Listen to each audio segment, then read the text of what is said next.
Assalamualaikum warahmatullahi wabarakatuh.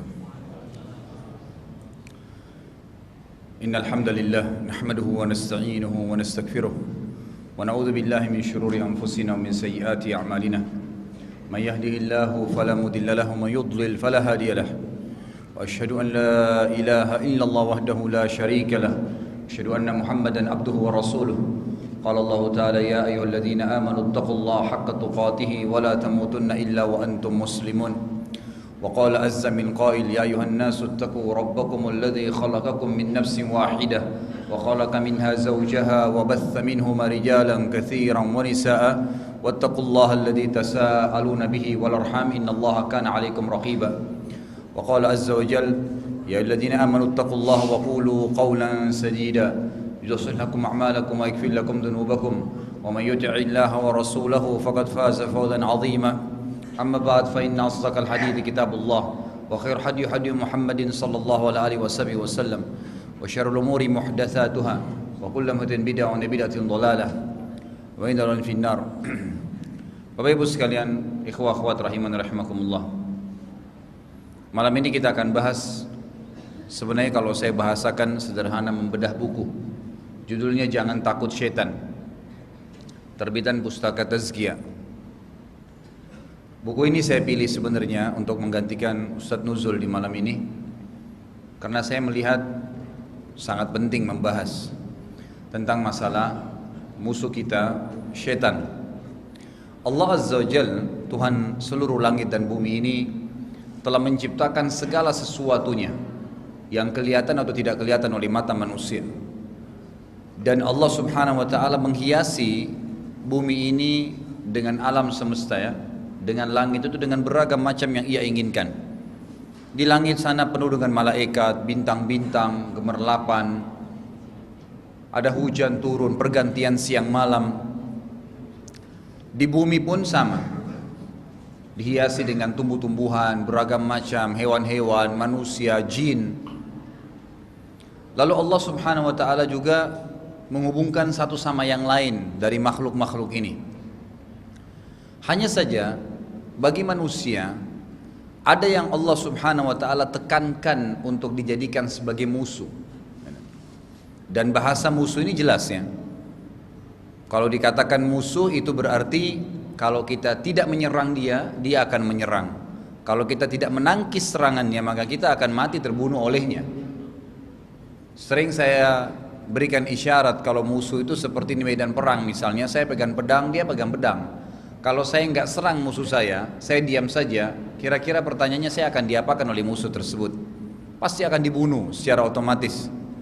Maka saya harus punya pertahanan, strategi yang bagus untuk menangkis dan menyerang dia, bahkan mengalahkannya. Musuh ini disebutkan oleh Allah Azza wa Jalla, satu-satunya yang kita disuruh jadikan musuh nyata, ya, adalah syaitan. Syaitan ini sebagaimana ulama bahasa mengambil maknanya ada dua. Bisa berarti syaitan yang sebenarnya itu yang berarti jauh. Secara etimologi bahasa artinya jauh. Kemudian secara terminologi, secara istilah adalah semua sosok yang jauh dari Allah Subhanahu wa ta'ala. Umumnya dikatakan syaitan, gitu kan. Dan syaitan ini masuk dalam istilah bagi jin nanti, dan masuk juga bagi istilah manusia. Siapapun yang jauh dari jalan Allah Subhanahu wa ta'ala dan berusaha untuk menjauhkan manusia dari jalan Allah dikatakan syaitan dalam definisi ini. Definisi yang kedua adalah diambil dari kata-kata syaitan, tidak pakai nun. Dan syaitan ini itu berarti sesuatu yang tercipta dari api. Sebagian ahli bahasa menggabungkan keduanya, dan ringkas cerita adalah syaitan itu maknanya tidak baik, jauh dari jalan Allah Subhanahu wa ta'ala, dan juga sesuatu yang tercipta dari api. Dan dua-dua makna ini masuk dalam istilah syaitan.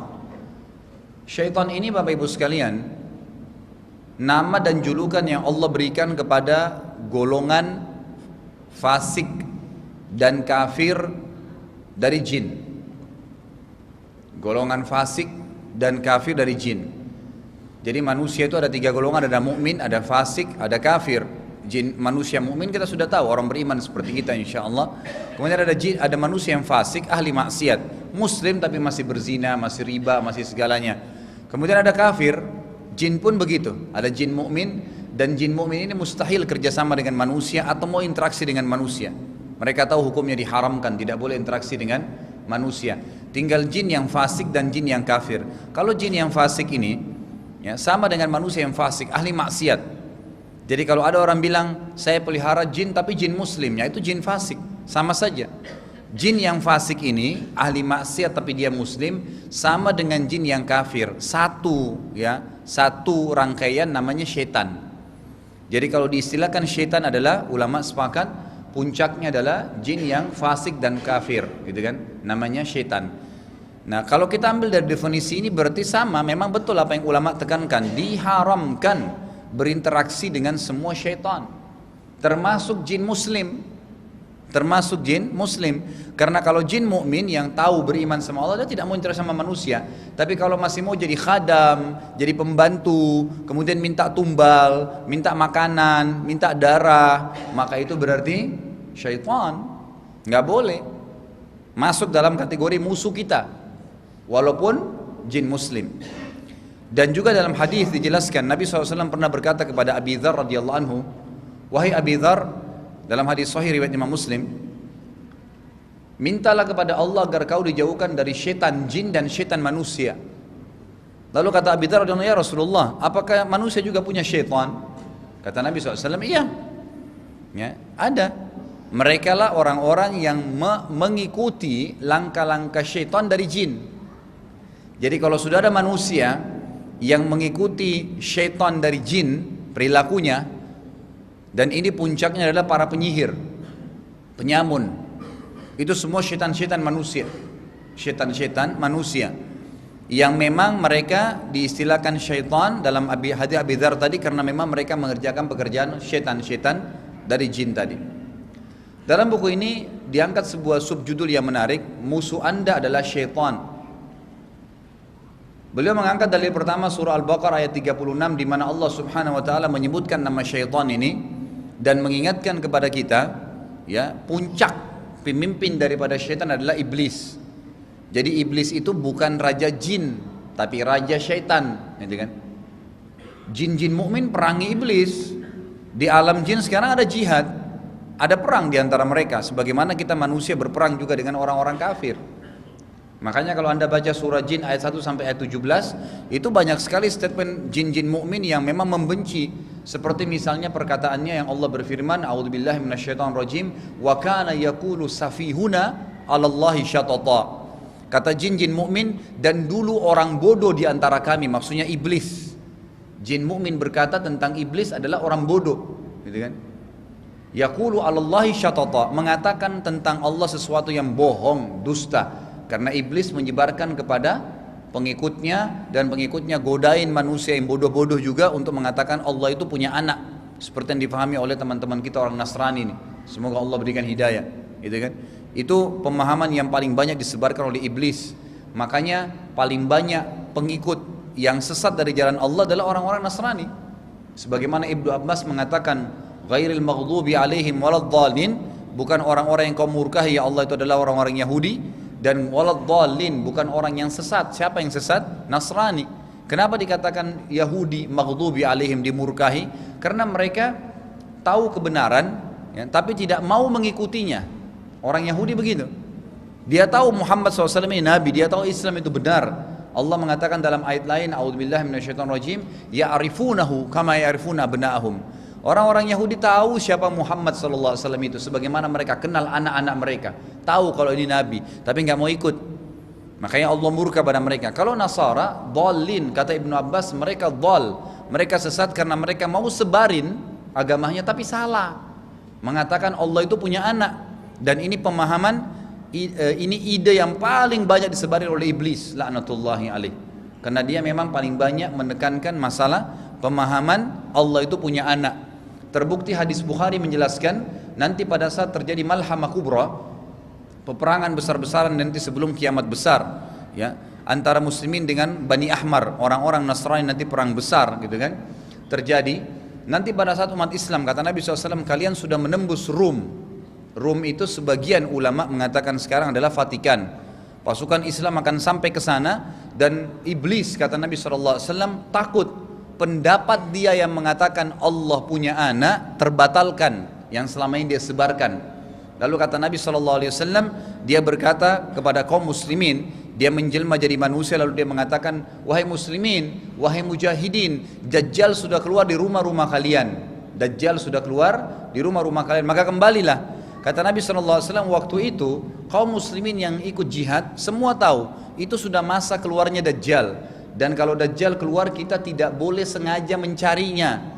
Sebagaimana sabda Nabi SAW, kalau Dajjal keluar di satu lokasi kalian dengar, maka menjauhilah, walaupun kalian harus membawa diri kalian dan keluarga kalian ke atas gunung, gitu kan?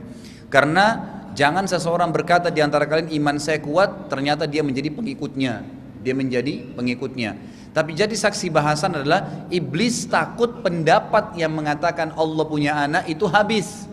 Yang disebarkan oleh orang-orang Nasrani itu adalah pendapat yang paling banyak disebarkan oleh iblis laknatullahi alaih, gitu kan? Jadi itu istilah iblis. Allah Subhanahu wa taala mengingatkan kita semua dalam Al-Baqarah 36 tentang kisah bagaimana iblis menyesatkan ayah kita dan ibu kita Adam dan Hawa alaihi wassalam. Dan ini menandakan kita juga sebagai manusia keturunan Adam dan Hawa bisa tergoda seperti kedua orang tua kita, gitu kan? Allah SWT mengatakan, a'udzubillahi minasyaitonirrajim, fa'azallahuma asyaitanu anha fa'akhrajahuma mimma kana fih. Al-ayah. Jadi ini ayat, tengah-tengah ayat diambil ya. Lalu keduanya, Adam dan Hawa, digelincirkan oleh syaitan dari surga itu dan dikeluarkan dari keadaan semula. Ulama tafsir mengatakan ayat ini menjelaskan bahwasanya iblis sudah mulai menggoda manusia dari masih di surga, dari masih Adam alaihissalam dan Hawa. Ya, apalagi kalau di bumi, maka dia akan terus berusaha untuk menyesatkan manusia. Jangan tergesa-gesa, ini masih baru tentang musuh anda syaitan. Nanti akan ada kiat-kiat, ya, tipu daya syaitan ada, dan ada kiat-kiat untuk menyelamatkan diri dari syaitan. Kemudian syaitan itu dijelaskan oleh penulis buku ini masuk dalam banyak lini kehidupan manusia. Misal Allah mengatakan dia akan masuk ke makanan dan minuman manusia. Disebutkan dalam surah Al-Baqarah 168. Allah Subhanahu wa taala menjelaskan, Al-Baqarah 168. A'udzubillahi minasyaitonirrajim. Kulu mimma fil ardi halalan thayyiba wa la tattabi'u khutuwatis syaitan. Al-ayah. Makanlah hai orang-orang yang beriman makanan yang halal yang Allah bolehkan dan baik di muka bumi. Lalu dilanjutkan dengan apa ayatnya? Satu ayat nih, tidak diputus. Dan jangan kalian mengikuti langkah-langkah syaitan. Ya, kalau kita tanya apa hubungannya antara makan halal dan thayyib dengan syaitan yang dilarang ikutin? Kata para ulama tafsir, karena syaitan paling banyak masuk ke dalam makanan dan minuman manusia. Ya, masuk ke dalam makanan dan minuman manusia. Seperti contoh, ya, kata Nabi SAW, la tashrabu wa la ta'kul bishimal fa inna syaitana ya'kul wa yashrab bishimal. Dalam hadis sahih, jangan kalian makan dan minum dengan tangan kiri, karena syaitan makan dan minum dengan tangan kiri. Kata sebagian ulama tafsir, ulama hadis, berarti orang yang makan dengan tangan kiri mengikuti syaitan. Dan ini tidak boleh mengikuti musuh Allah. Dari makna yang lain adalah, kalau orang makan dan minum dengan tangan kiri, syaitan akan mengambil makanan tersebut. Sebagaimana juga disebutkan dalam hadis yang lain, bila seseorang, di hadis riwayat sahih riwayat Imam Muslim, bila seseorang di antara kalian lupa baca basmalah, kemudian dia mengatakan bismillah ya awwalihi wa akhiri, bismillah di awal dan akhirnya, maka syaitan yang telah mencuri makanan dan minumannya memuntahkannya. Jadi ternyata makanan dan minuman dia akan masuk di situ. Ya, dia akan mencuri makanan. Orang yang lupa baca bismillah dia akan curi, gitu kan? Atau sebaliknya, nanti akan kita jelaskan, kiat-kiat syaitan juga membuat manusia terlalu kenyang sehingga akhirnya malas beribadah. Masuk juga dalam masalah makanan dan minuman. Atau memaksanya untuk memakan sesuatu yang haram, yang memang Allah SWT haramkan. Masuk di sebuah rumah makan atau ada makanan yang tidak jelas kehalalannya, lalu dibisikkan, nggak apa-apa lah, itu kan orang semuanya makan, orang semua minum, akhirnya jadi masalah, gitu kan? Nah, kita lihat bagaimana Imam Nawawi rahimahullah dalam masalah ini, mungkin pernah saya jelaskan ini ya, tapi saya ingatkan kembali, Imam Nawawi itu pernah, jemaah sekalian, tetangganya kehilangan kambing, dia tidak mau beli kambing hidup atau sudah dipotong di pasar sebulan, nggak mau makan kambing. nggak mau beli. Khawatir jangan sampai daging kambing yang dibeli di pasar itu kambing tetangganya yang hilang dipotong oleh pencuri. Atau khawatir kambing hidup yang dibeli ternyata kambing tetangganya dan jadi syubhat. Bayangkan tuh, saking hati-hatinya mereka menjaga makanan. Antum cuma tinggal cari ada logo halalnya nggak ada, jangan dimakan, selesai, gitu kan?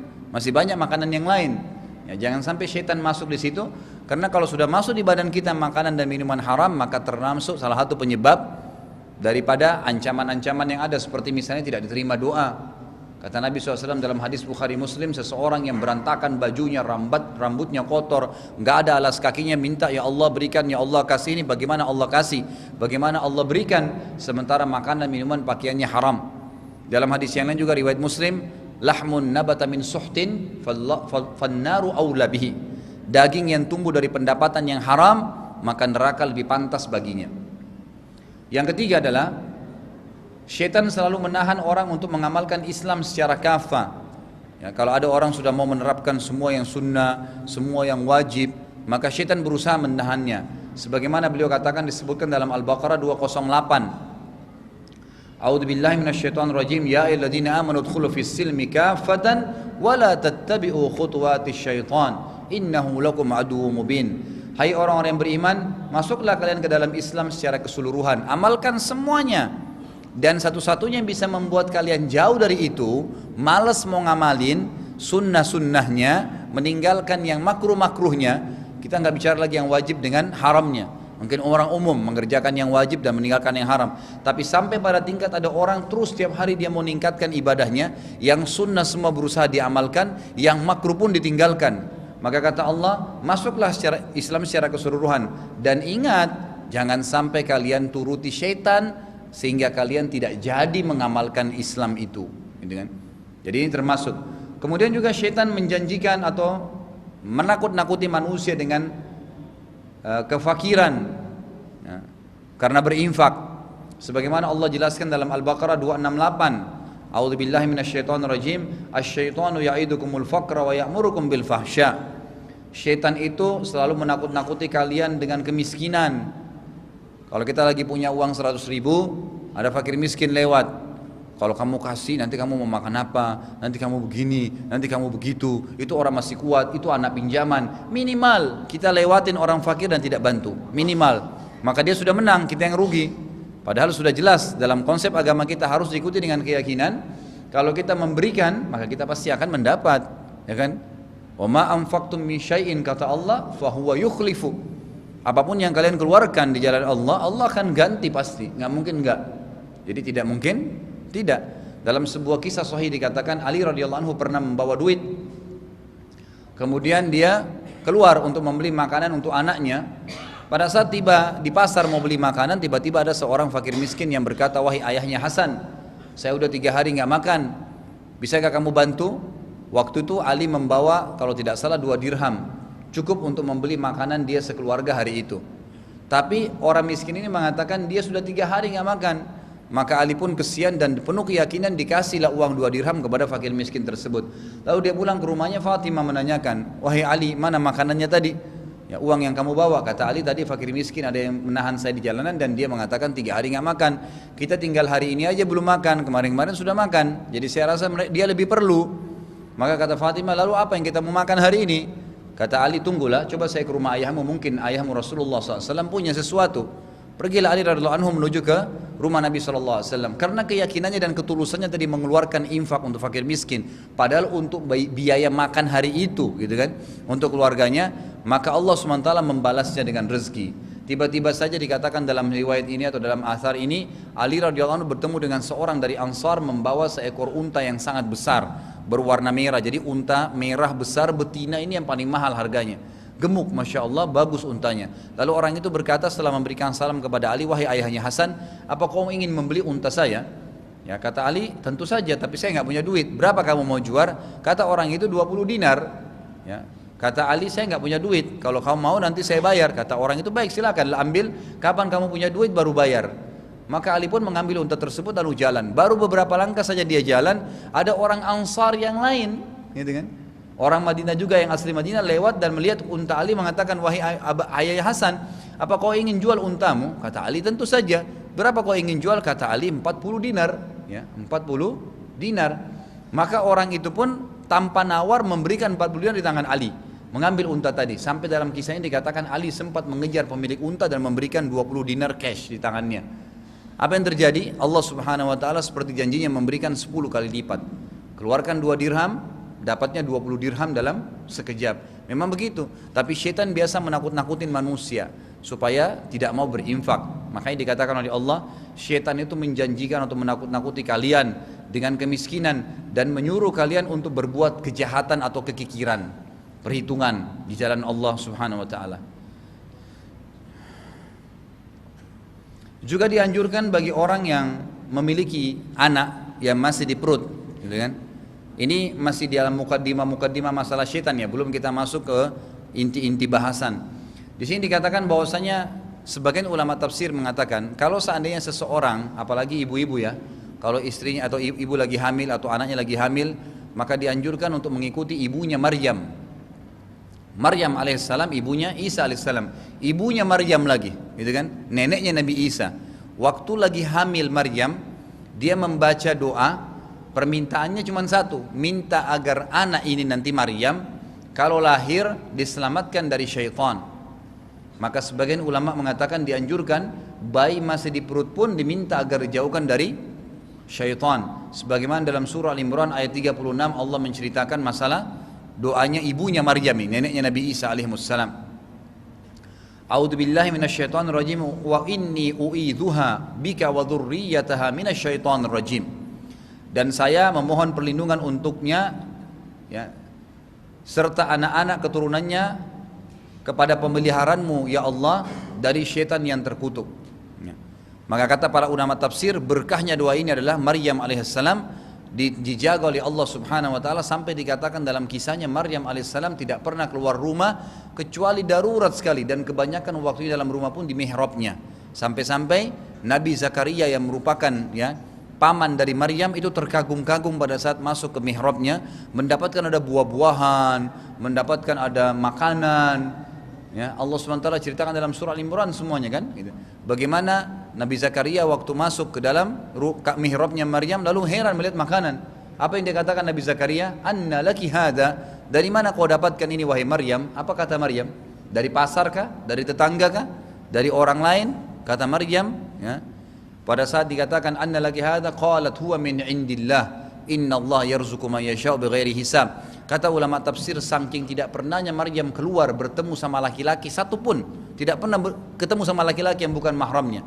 Jadi keluar hanya sekedar di depan rumahnya perlu masuk, dan kebanyakan diselesaikan urusannya dengan kerabat-kerabatnya. Kebanyakan dalam rumah dan di mihrab, ya, terus menerus beribadah kepada Allah Subhanahu wa taala sampai Allah turunkan dari langit makanan buat Maryam.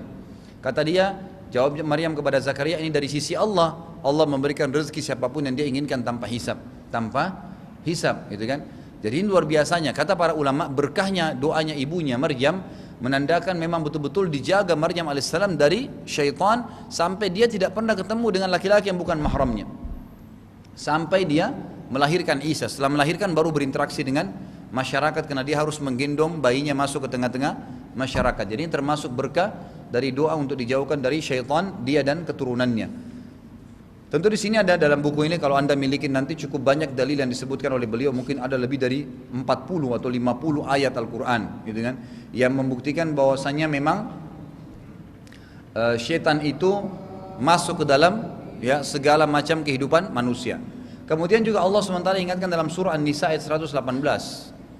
Ini tentang masalah semua yang disembah selain Allah, pohon kah, kuburan kah, itu selalu ada syaitan di situ. Selalu ada syaitan yang menghiasi untuk manusia supaya manusia tetap mau minta kepada kuburan yang dianggap kuburan wali lah, kuburan nabi lah, dianggap berkah, diambil tanahnya, ditaruh air, kemudian diambil berapa hari kemudian, atau beristighatha, meminta tolong kepada mayit tadi. Semua ini diikuti oleh syaitan yang menghiasinya. Allah menjelaskan dalam surah An-Nisa 118, A'udzubillahi minasyaitonir rajim, in yad'una min dunihi illa inathan wa in yad'una illa syaitanan marida. Yang mereka sembah selain Allah itu tidak lain hanyalah berhala. Ya, semua itu yang disembah selain Allah, pohon, kuburan, batu dan seterusnya, Dan dengan menyembah berhala itu mereka tidak lain hanyalah menyembah syaitan yang durhaka. Jadi ada syaitan di situ. Ada syaitan yang sengaja menghiasi manusia.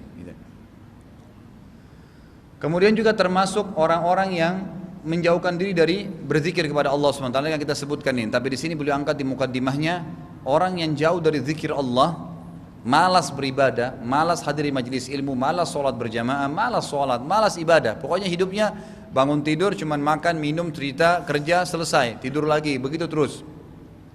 Orang kalau seperti ini, maka Allah SWT sengaja ikat dia dengan syaitan yang selalu mengikutinya. Allah pastikan itu dalam surah Az-Zukhruf ayat 36. A'udzu billahi minasyaitonir rajim, wa may ya'shu an dzikrir rahmani nuqayyid lahu syaitanan fahuwa lahu qarin. Barang siapa yang berpaling dari pengajaran Rabb yang Maha Pengasih, pemurah Al-Qur'an maksudnya, maka kami adakan baginya syaitan yang menyesatkan, maka syaitan itulah yang menjadi teman yang selalu menyertainya. Jadi selama memang dia terus menerus dalam kemaksiatan, maka syaitan akan terus menemaninya sampai dia tobat kepada Allah SWT, baru syaitan itu menjauh. Syaitan juga mengajar kepada manusia sihir, ya, mantra-mantra. Dan ini ulama menekankan semua kalimat yang biasa digunakan dalam sihir, walaupun hanya bercanda gak boleh, bercanda pun tidak boleh. Jadi kalau apapun kalimat yang pernah dipakai untuk nyulap-nyulap, istilah apa, semua tidak boleh dipakai. Semua tidak boleh dipakai. Jadi ini disebutkan oleh Allah SWT dalam Al-Baqarah 102 tentang masalah kisah syaitan-syaitan yang hidup di zaman Nabi Sulaiman AS yang tidak ikut dalam pasukannya Nabi Sulaiman, yang menurut Nabi Sulaiman melakukan sihir. Padahal Nabi Sulaiman AS memang Allah berikan kelebihan dan anugerah yang luar biasa. Kata Allah SWT, a'udzubillahi minasyaitonirrajim, wattaba'u ma tatlus syayatinu ala mulki Sulaiman. Dan mereka mengikuti apa yang dibaca oleh syaitan-syaitan pada masa kerajaan Sulaiman. Jadi kata ulama tafsir, mantra-mantra yang sekarang diucapkan oleh para penyihir, dukun, ya, apapun kalimat yang keluar dari murid mereka itu semua dari ajaran syaitan-syaitan yang hidup dari zaman Nabi Sulaiman alaihissalam. Dan mereka mengatakan bahwasanya Sulaiman itulah yang mengerjakan sihir. Wa ma kafara Sulaiman walakinna syayatina kafaru. Padahal Sulaiman tidak kafir, tidak mengerjakan sihir, hanya syaitan-syaitan itulah yang kafir dan mengerjakan sihir. Jadi jelas di sini syaitanlah yang melakukan sihir-sihir dan mantra-mantra itu sendiri.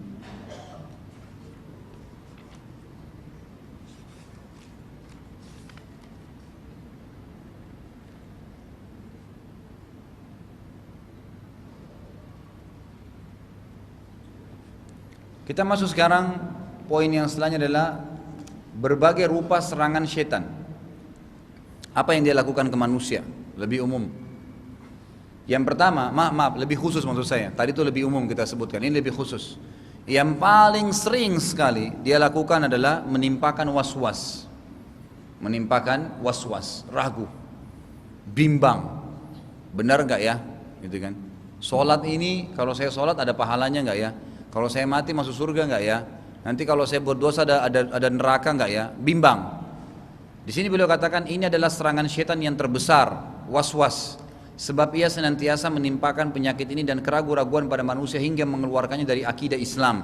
Karena itulah Nabi SAW memperingatkan kita darinya lewat sabdanya, hadis sahih, ya, diriwayatkan oleh ya, Imam Abu Dawud dan Tirmidzi dalam Sahih Al-Jami'. Ya'ti syaitanu ahaduhkum fayaqulu man khalaqa hadha man khalaqa kadha hatta yaqulu man khalaqa rabbak fa idza balagahu falyasta'id billahi wal yantahi. Syaitan akan mendatangi salah seorang di antara kalian sambil bertanya, siapa yang menciptakan ini? Langit misalnya. Siapa yang menciptakan itu? Bumi atau apa saja. Sampai akhirnya pada saat orang itu menjawab dalam dirinya sendiri, syaitan akan berkata puncaknya, siapa yang menciptakan Tuhanmu? Lagi ngapain Tuhanmu sekarang? Kata Nabi SAW, jika hal itu sampai pada kalian, maka hendaklah ia memohon perlindungan kepada Allah dari syaitan dan berhenti seketika. Dalam riwayat lain, kata Nabi SAW, فَإِذَا وَجَدَ أَحَدُكُمْ ذَلِكَ فَلْيَقُلْ آمَنْتُ بِاللَّهِ وَرُسُلِهِ فَإِنَّ ذَلِكَ يُذْهِبُ عَنْهُ. Maka dia harus mengatakan seketika pada saat itu, aku beriman pada Allah dan Rasulnya, karena itu akan menghilangkan was-was tersebut.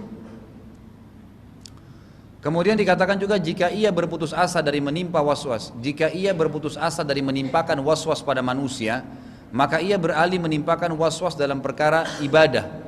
Kalau misalnya perkara akidah yang besar tadi tidak berhasil dia, kita sudah bilang amantu billah wa rasuli, maka dia pindah ke ibadah dengan menimpakan waswas ketika berwudu untuk sholat, dengan banyak menuangkan air dan menimpahkan waswas saat sholat hingga tidak tahu apa yang diucapkan dalam sholat dan berapa rakaat. Solusinya adalah Nabi SAW berkata kepada Abul As yang datang mengeluhkan urusannya dengan mengatakan, wahai Rasulullah, sesungguhnya syaitan telah menghalangiku dengan sholatku dan bacaanku sehingga bacaanku menjadi kacau. Kata Nabi SAW, dzaka syaitanu yuqalu lahu khinzib fa idza ahsastahu fata'awwadz billahi minasyaitonir rajim wa anfil watfil ala yasarika thalathan. Itulah syaitan yang biasa dipanggil khinzib. Jika engkau merasakan hal tersebut, maka berlindunglah kepada Allah darinya dengan meludahkan ke sebelah kirimu 3 kali, meniupkan ke sebelah kiri 3 kali. Sahabat ini berkata, aku pun melakukan hal tersebut, maka Allah menghilangkannya dariku.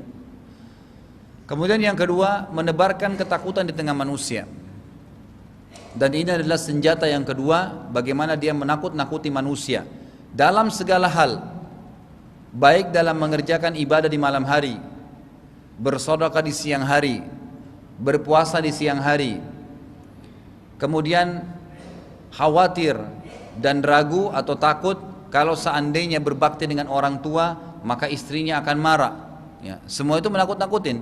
Atau takut fakir karena masalah tadi bersedekah, atau semua yang berhubungan akhirnya membuat orang tersebut ragu untuk mengerjakan ibadah, menyebarkan rasa takut.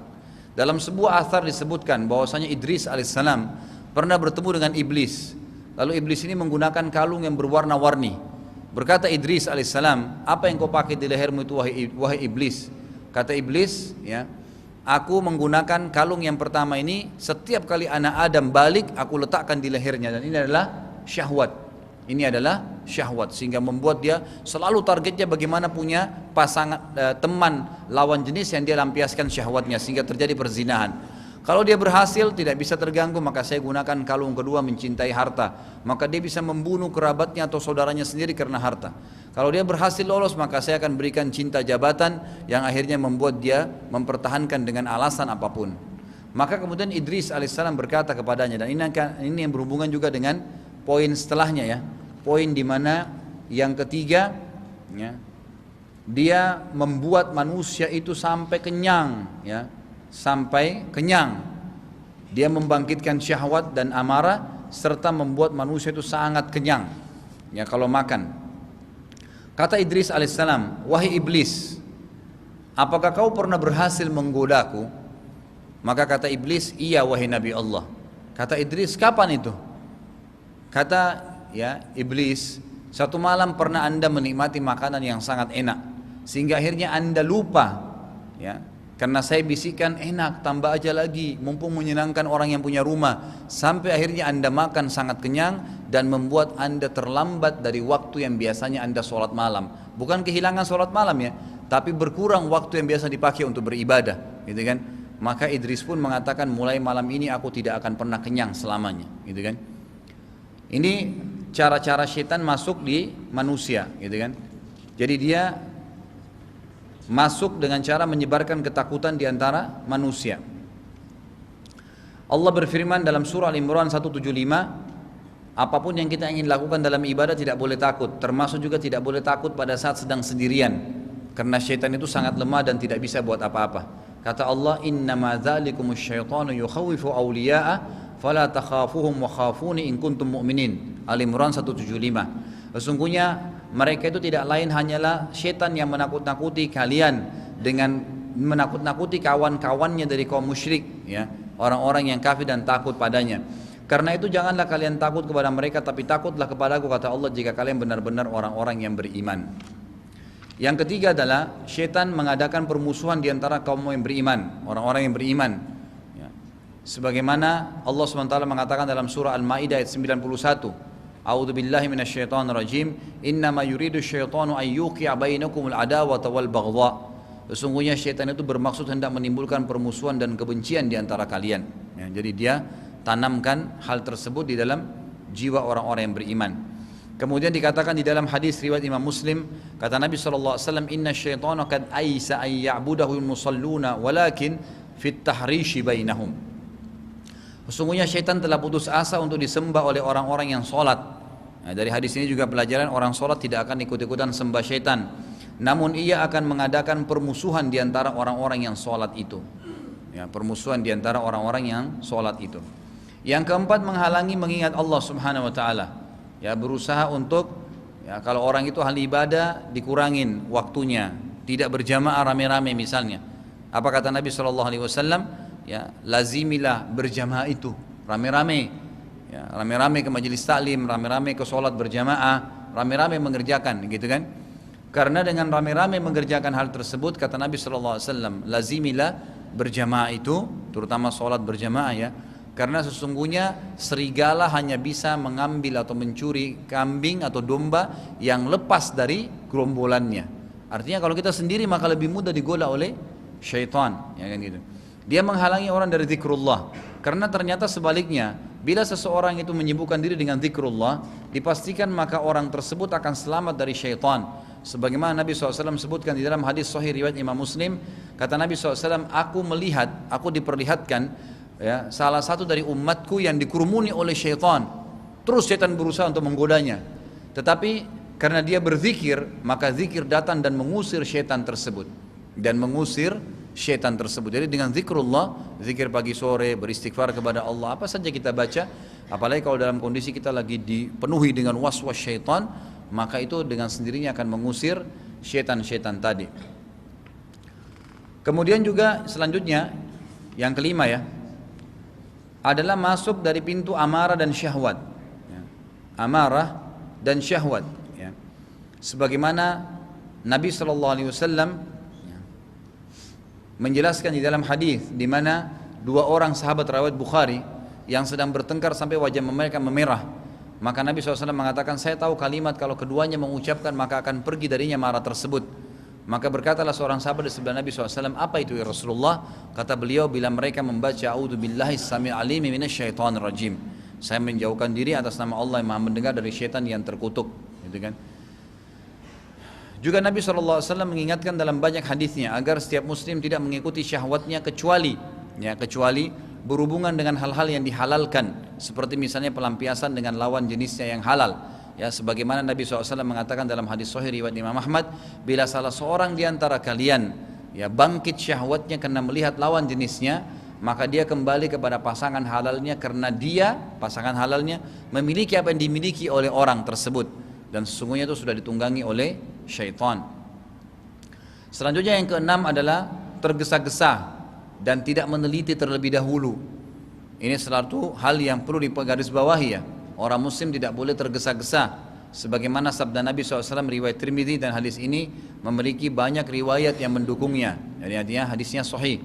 Kata Nabi SAW, al-anatu minallah wal ajalatu minasyaitan. Ketelitian itu, kejelian itu dari Allah, dan tergesa-gesa dari syaitan. Ya, nggak boleh kita melakukan tergesa-gesa. Kemudian Nabi SAW berkata juga kepada ya, Ashja' Abdul Qais, inna fika khaslataini yuhibbuhum Allahu al-hilmu wal anat. Sesungguhnya kamu memiliki dua sifat yang Allah sangat suka, sabar, dewasa, dan tidak tergesa-gesa, gitu kan? Kemudian selanjutnya yang ketujuh adalah kenyang dengan makanan. Tadi sudah saya jelaskan umumnya ya, tapi yang jelas kita dilarang makan sampai kenyang. Sebagaimana kata Nabi SAW di dalam hadis yang sahih riwayat Ahmad dan Tirmidzi dengan sanad yang sahih, ma mala'a adamiyun wi'a'un syarrun min batnihi bihasbi ibni adama aklat yukimna salbahu fa in kana la mahalata fa thuluthu li ta'ami wa thuluthu li syarabi wa thuluthu li nafsi. Tidaklah seseorang manusia memenuhi wadah yang lebih buruk daripada perutnya. Cukuplah bagi manusia beberapa suap makanan yang dapat meluruskan tulang sulbinya. Jika diperlukan maka sepertiga untuk makanan, sepertiga untuk minum, dan sepertiga untuk nafasnya. Ya. Banyaknya makanan, kata beliau, mendatangkan 6 sifat tercelah. Kalau orang makan banyak sekali. Saya pernah sampaikan di sini waktu salah satu taklim dulu ya. Mudah-mudahan mungkin jamaah masih ingat, tapi kalau tidak maka saya ingatkan. Ini saya pribadi coba menerapkan di dalam rumah saya. Saya bilang sama istri, nggak usah khusus siapkan saya makanan dan minuman, gitu kan. Kalau saya minta baru disiapin. Tapi kalau standby jam sekian akan makan siang, jam sekian akan makan malam, saya tidak mau itu. Ternyata memang hasil survei jemaah sekalian. Anda boleh tanya, kalau ada teman-teman dokter mungkin bisa mengadakan survei itu.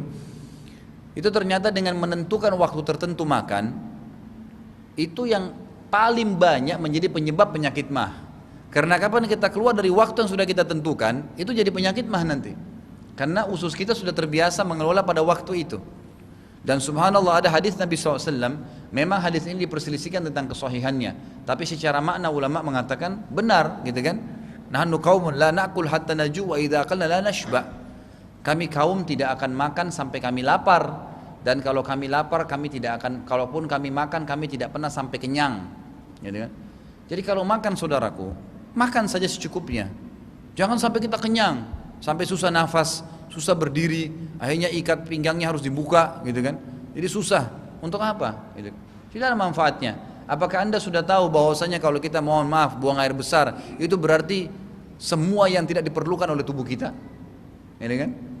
Padahal sebenarnya sesuap nasi, ya, mungkin seperempat piring, mungkin sepotong ayam, itu sudah cukup sebenarnya untuk membuat tulang sulbi kita berdiri, gitu kan? Tapi di sini kita tidak, ya. Setan membuat menghiasi seakan-akan makanan itu harus kita habiskan, harus kita tambah karena enak. Kapan lagi? Dibisikin sama dia. Sampai tadi seperti kasus Nabi Idris alaihissalam. Dia menikmatin dengan niat baik, gitu kan? Niatnya menghormati tuan rumah, niatin begini, tapi makan sampai kenyang, akhirnya terlalaikan dari sholat, gitu kan? Jadi makanlah saudaraku secukupnya, cicipin enak ya.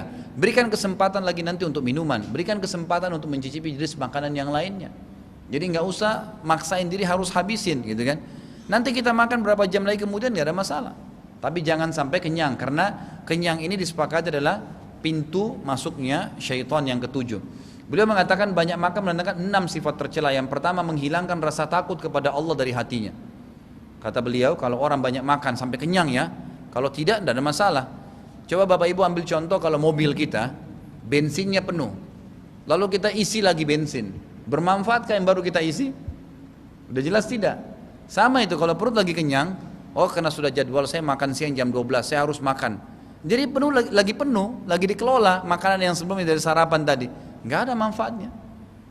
Tidak akan berguna bagi kita karena masih penuh. Sama tadi tangki bensin yang kita paksain isi. Tapi pada saat lampu mobil sudah menyala atau memang berkurang daripada jarumnya, kemudian kita tambah secukupnya, itu maka bagus, cocok, nggak ada masalah. Untuk apa rasa lapar Allah kasih? Sinyal bahwasanya tubuh membutuhkannya, dan pada saat itulah kenikmatan kita makan. Jangan lagi kenyang terus paksain makan, untuk apa? Sampai aja terkenyang-kenyang nggak bisa bergerak, dan jelas orang kalau sudah kenyang udah nggak bisa bergerak, sudah susah, malas semuanya. Menghilangkan rasa takut kepada Allah SWT. Yang kedua, menghilangkan belas kasih kepada orang lain dari hatinya, karena ia menyangka bahwa mereka semuanya kenyang dan ini adalah makanan enak, maka ini milik saya saja. Muncul perasaan seperti itu, susah untuk berbagi. Yang ketiga, memberatkan dari melakukan ketaatan kepada Allah. Yang keempat, jika mendengar kata-kata hikmah ia tidak tergugah. Subhanallah ya, mungkin kadang-kadang kita tidak pikir, nggak mungkin gitu. Ya, memang orang kalau lagi kenyang, orang bicara apapun tidak bisa konsentrasi, susah, gitu kan? Orang lapar kata ulama lebih mudah menangkap pelajaran daripada orang kenyang. Orang lapar masih lebih mudah menangkap pelajaran daripada orang kenyang. Tapi kalau memang sedang-sedang saja, nggak lapar, nggak juga kenyang, maka itu lebih baik. Tapi orang kalau dipertemukan antara lapar dengan kenyang, mana yang lebih gampang menangkap kata-kata orang lain, maka orang lapar, daripada orang yang kenyang. Orang kenyang itu sudah malas, sudah nggak mau lagi menangkap apapun.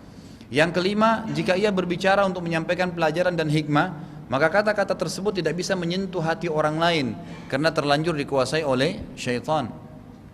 Yang keenam, dapat menyebabkan tertimpa berbagai macam penyakit, ya, sebagaimana dijelaskan oleh para dokter-dokter muslim, bahwasanya hadis Nabi SAW yang berbunyi, mereka rincikan, ya, bahwasanya tempat yang paling buruk, ya, seburuk-buruk tempat yang diisi oleh manusia adalah perutnya.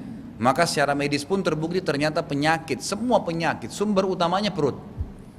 Jadi kalau sembarangan masuk, tidak disortir mana halal mana thayyib, main sembarangan saja haram, terlalu berlebihan pedesnya, terlalu berlebihan asinnya dan seterusnya, itu akan menjadi penyakit, penyebab penyakit, kan gitu.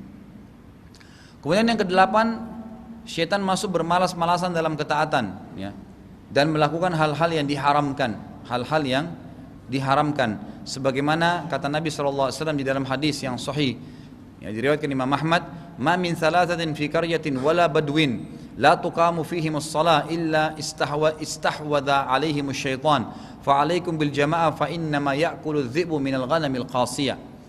Tidaklah ada 3 orang baik di kampung maupun di tempat yang tidak menetap, ya, maksudnya badui, padang pasir, yang tidak didirikan sholat di tengah-tengah mereka, mereka tidak sama-sama, gitu kan, dan mereka bermalas-malasan untuk berjamaah, melainkan syaitan telah menggoda mereka. Karena itu hendaklah kalian senantiasa berjamaah, sebab serigala hanyalah makan kambing yang sendirian dari kelompoknya. Yang kesembilan, teman yang buruk. Sengaja syaitan membuat seseorang semangat berteman dengan ahli maksiat, dan selalu syaitan berusaha memuji-muji teman yang buruk tersebut agar terus menjadi sahabat, dan mencari-cari sisi positif orang itu supaya terus dijadikan sebagai teman. Sementara sahabat itu sangat berpengaruh bagi seseorang, ya, sebagaimana Nabi SAW memberikan perumpamaan, teman yang baik seperti penjual minyak wangi yang kalau hanya sekedar lewat akan cium bau wanginya, dan kalau mampir akan diberikan hadiah minyak wangi tersebut. Sebaliknya, orang-orang atau teman-teman yang buruk seperti pandai besi yang kalau seandainya lewat saja maka percikan-percikan apinya akan bisa membakar baju atau akan memberikan bau yang tidak enak, dan kalau mampir maka akan membakar bajunya, ya. Juga sabda Nabi SAW, almaru ala dini khalili, seseorang sesuai dengan teman-temannya, tempat atau teman-teman dia bersandar jadi sahabat. Kata para ulama hadis, dari hadis ini berarti menandakan syaitan berusaha bagaimana agar membuat seseorang itu berteman dengan orang-orang fasik dan orang-orang zalim, yang akhirnya membuat dia akan, ya, menjauh dari jalan Allah Subhanahu wa taala. Kemudian yang terakhir, yang ke-10 adalah beliau menggabungkan tempat-tempat masuk lainnya syaitan adalah bakhil, pelit, hasud, penyakit hati, rakus, harta, fanatik dengan hawa nafsu dan madhab, memikirkan zatnya Allah siapa yang ciptakannya, kayak tadi sudah kita jelaskan, sangka buruk pada kaum muslimin dan sebagainya. Padahal sahabat Nabi pernah berjanji dengan temannya yang lain, kemudian ternyata pada saat itu temannya terlambat datang, maka sahabat ini sempat marah. Kata Nabi SAW untuk menutup pintu syaitan, ya, iltamis li akhika udra, ya, carikanlah saudaramu ini alasan, carikanlah sahabatmu ini atau temanmu ini alasan. Jadi jelas sekali di sini tidak boleh kita bersangka buruk, dan kata Nabi SAW, ijtanibudz dzann fa inna dzanna akdzabul hadits. Jauhi prasangka karena itu adalah sebohong-bohong pernyataan. Jadi kita tidak boleh sama sekali membuka pintu-pintu syaitan itu. Masih ada waktu? 2 menit. Baik, mengatasi tipu daya syaitan yang pertama senantiasa mengingat Allah. Caranya supaya syaitan tidak bisa masuk ke kita bisa. Pertama, selalu zikrullah di mana saja, dan sering saya ingatkan jemaah sekalian, antum dari masjid keluar ke tempat ambil sendal, baca astagfirullah, baca apa saja zikrullah, mengingat Allah SWT. Hadiri majelis ilmu begini, sholat berjamaah, pulang di rumah dengarkan tilawah, lagi di mobil dengarkan ceramah, terus dari zikir kepada zikir, dari zikir kepada zikir. Zikir itu tidak selamanya harus menyebutkan nama Allah saja. Anda sekarang hadir di majelis ilmu sudah zikir kepada Allah, Anda sholat sudah zikir kepada Allah, baca Quran zikir kepada Allah, semua itu adalah zikrullah. Seringnya seseorang berzikir kepada Allah, maka akan menutup pintu-pintu syaitan. Sebagaimana tadi sudah saya jelaskan, ada hadis yang sahih riwayat Imam Ahmad dan Tirmidzi, kata Nabi SAW, kamathali rajulin tala'ahu al-adu sira'an fi atharihi fa'ata hisnan hasinan fa'ahraza nafsahu fi wa innal abda ahsana ma yakunu minasyaitani idza kana fi dzikrillah. Seperti seseorang yang sedang diganggu oleh syaitan, seperti orang yang sedang dikejar oleh musuh dengan sangat cepat. Syaitan terus mengejar dia dimanapun dia berada, baik dalam keadaan dia sadar atau dia sedang tidur. Syaitan masuk ke kita semua. Tidur pun dia masuk dalam mimpi kita, membangkitkan syahwat, membuat kita mandi junub, dan itu semua adalah dari syaitan. Makanya Nabi SAW dikatakan tidak pernah mandi junub, dan beliau mengatakan dalam sebuah riwayat mandi junub adalah bagian dari permainan syaitan kepada seorang hamba, gitu kan? Maka syaitan itu mengejar orang tersebut, Dan orang itu sedang lari mendatangi sebuah benteng supaya tidak dibunuh oleh musuhnya. Sampai dia menemukan sebuah benteng yang sangat kokoh dan dia masuk ke dalamnya sehingga tidak bisa diserang oleh musuh-musuh tersebut. Dan seorang hamba tadi yang lari, ya, dan sebuah itu adalah orang beriman, dan benteng yang tadi dia berlindung dalamnya adalah zikrullah. Adalah zikrullah. Sudah masuk waktu, baik. Insya Allah mungkin sebentar habis selesai sholat saya akan lanjutkan beberapa poin, kemudian kita tutup insya Allah. Kalau benar dari Allah, kalau salah dari saya mohon dimaafkan. Subhanakallahumma bihamdika asyhadu an la ilaha illa anta astaghfiruka wa atubu ilaik. Wassalamualaikum warahmatullahi wabarakatuh.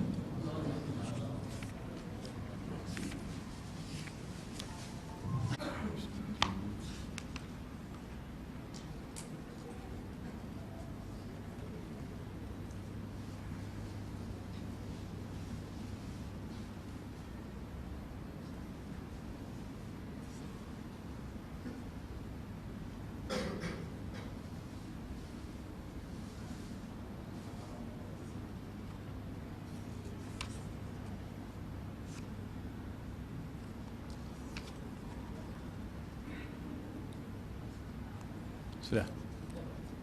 Baik. Alhamdulillah wassalatu wassalamu ala Rasulillah. Segala puji bagi Allah SWT, juga salawat dan taslim besar Muhammad sallallahu alaihi wasallam.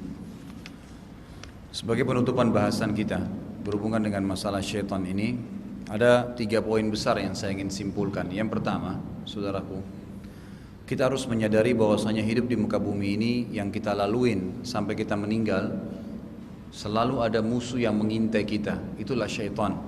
Dan kita harus berhati-hati dari syaitan ini. Dan sederhana, cara untuk melawannya sederhana, dengan cara tidak mengiyakan apa yang diajakkan. Jadi pada saat kita sedang jalan misalnya, kemudian dia membisikkan kita untuk melakukan satu perbuatan kemaksiatan, karena hanya itu yang dia bisa lakukan. Syaitan tidak bisa melakukan hal lebih besar daripada itu. Dia cuma membisikkan saja. Kalau kita nolak maka selesai, tidak akan bisa dia buat apa-apa. Tapi jangan lupa, pada saat dia berhasil menutup mata kita dari perempuan, misalnya kalau laki-laki atau laki-laki dari mata perempuan, maka langkah setelahnya, pada saat kita lewat dari satu yang jadi mangsanya dia, yang kedua ada mangsa yang lain, dia berusaha.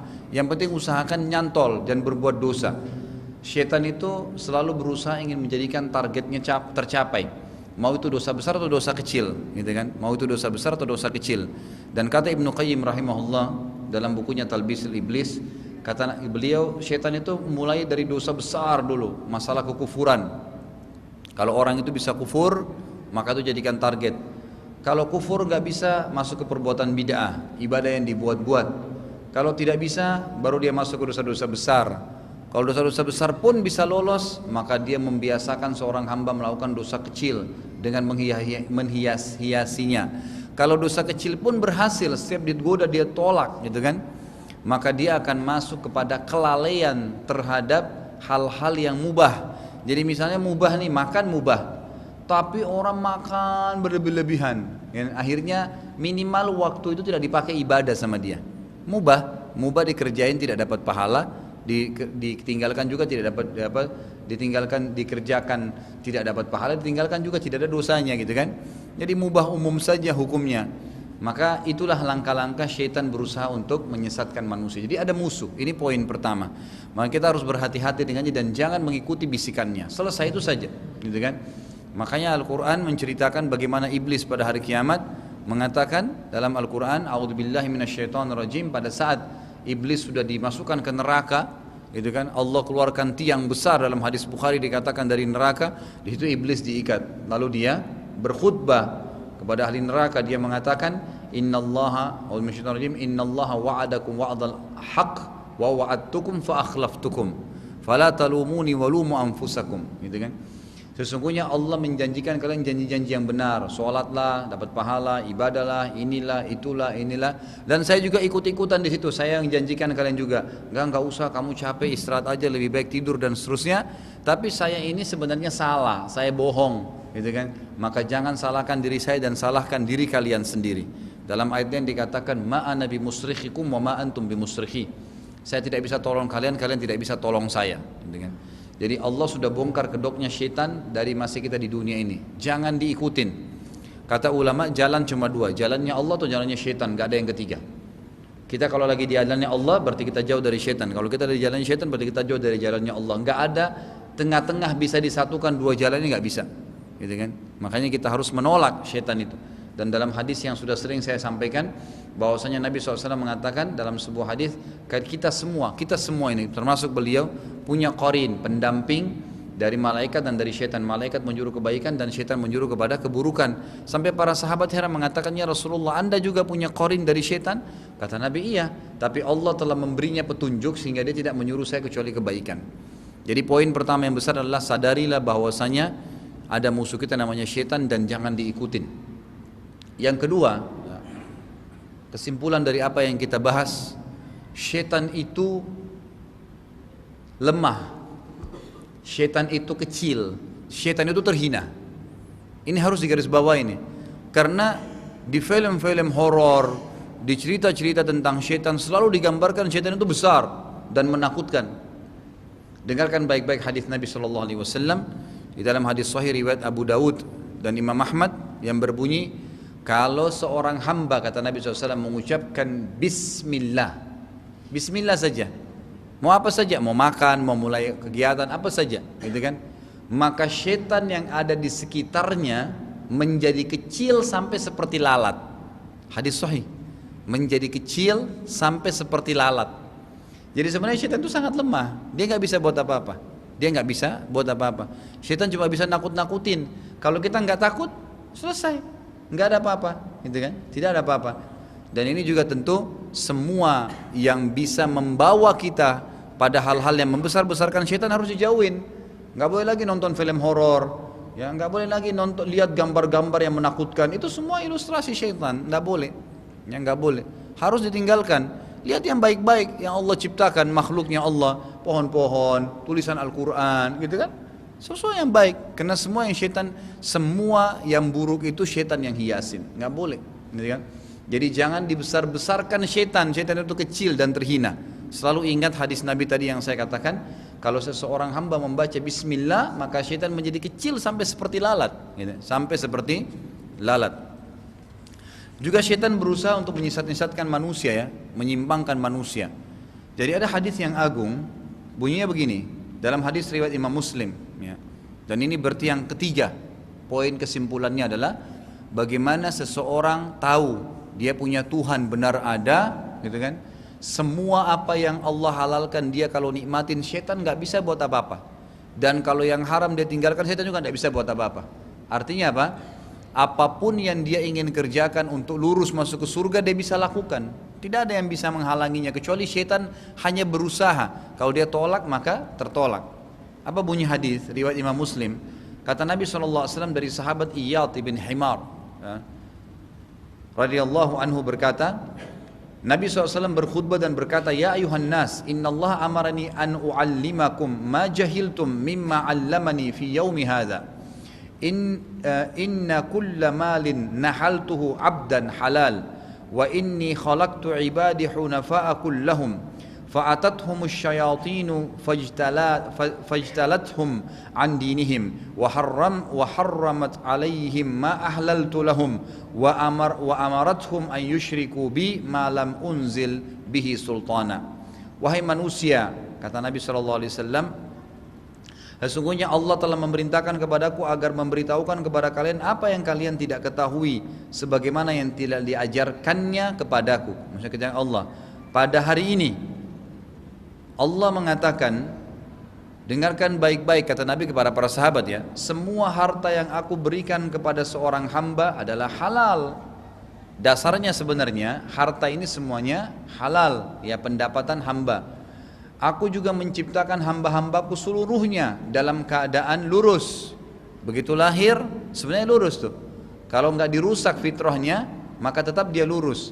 Lalu syaitan datang kepada mereka lantas menghalangi mereka dari agama mereka, mengharamkan kepada mereka yang apa aku halalkan bagi mereka, dan memerintahkan kepada mereka agar mempersekutukan aku dengan sesuatu yang aku tidak berikan waminan kepadanya.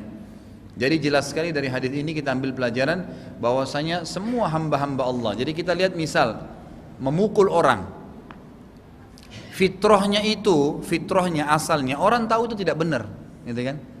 Walaupun orang ateis tidak punya Tuhan, Kalau dia mukul orang, dia tahu itu orang pasti akan marah. Allah sudah ciptakan itu. Mana yang baik, mana yang buruk itu Allah sudah tentukan, Allah sudah pastikan.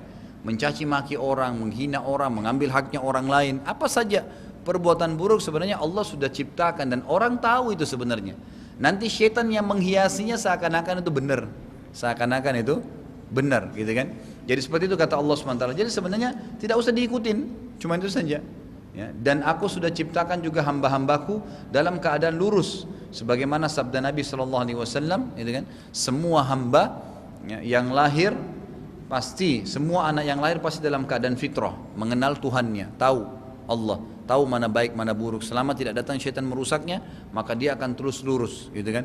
Nanti kedua orang tuanya mengikuti syaitan, menjadikannya Yahudi kalau Yahudi, menjadikan Nasrani kalau Nasrani, atau menjadikannya Majusi kalau Majusi. Hadis yang lain riwayat Imam Ahmad, Nasai dan Ibnu Hibban dengan sanad yang sahih. Saya terjemahkan langsung saja. Kata Nabi SAW, syaitan duduk pada jalan-jalan dan dilalui oleh anak Adam. Jadi syaitan itu menduduki semua jalan yang anak Adam lalui, dimanapun, lorong, gang, jalan besar, selalu ada syaitan di situ.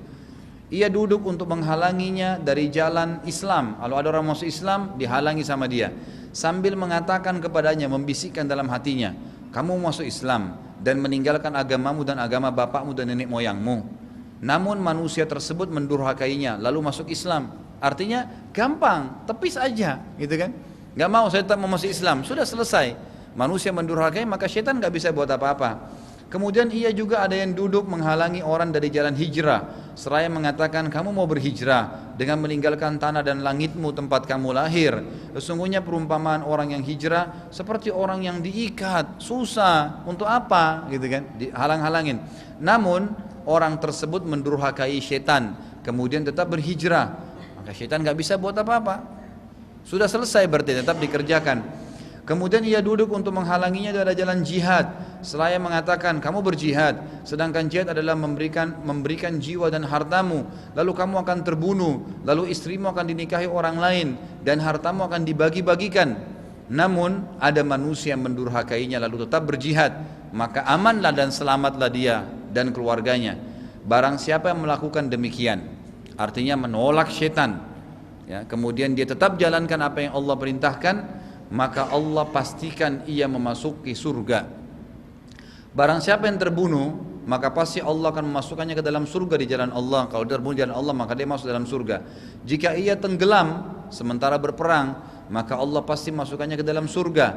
Bahkan membersihkan juga, ya, membersihkan juga utang-utangnya, ya. Karena orang yang mati di darat itu diampuni semua dosanya kecuali utang, gitu kan. Tapi kalau orang tenggelam di air, maka semua diampuni termasuk utangnya. Maka Allah pasti masukkan dalam surga. Jika ia terjatuh dari kendaraannya atau tunggangannya, maka Allah pasti memasukkannya ke dalam surga. Hadis sahih riwayat Imam Ahmad, ya.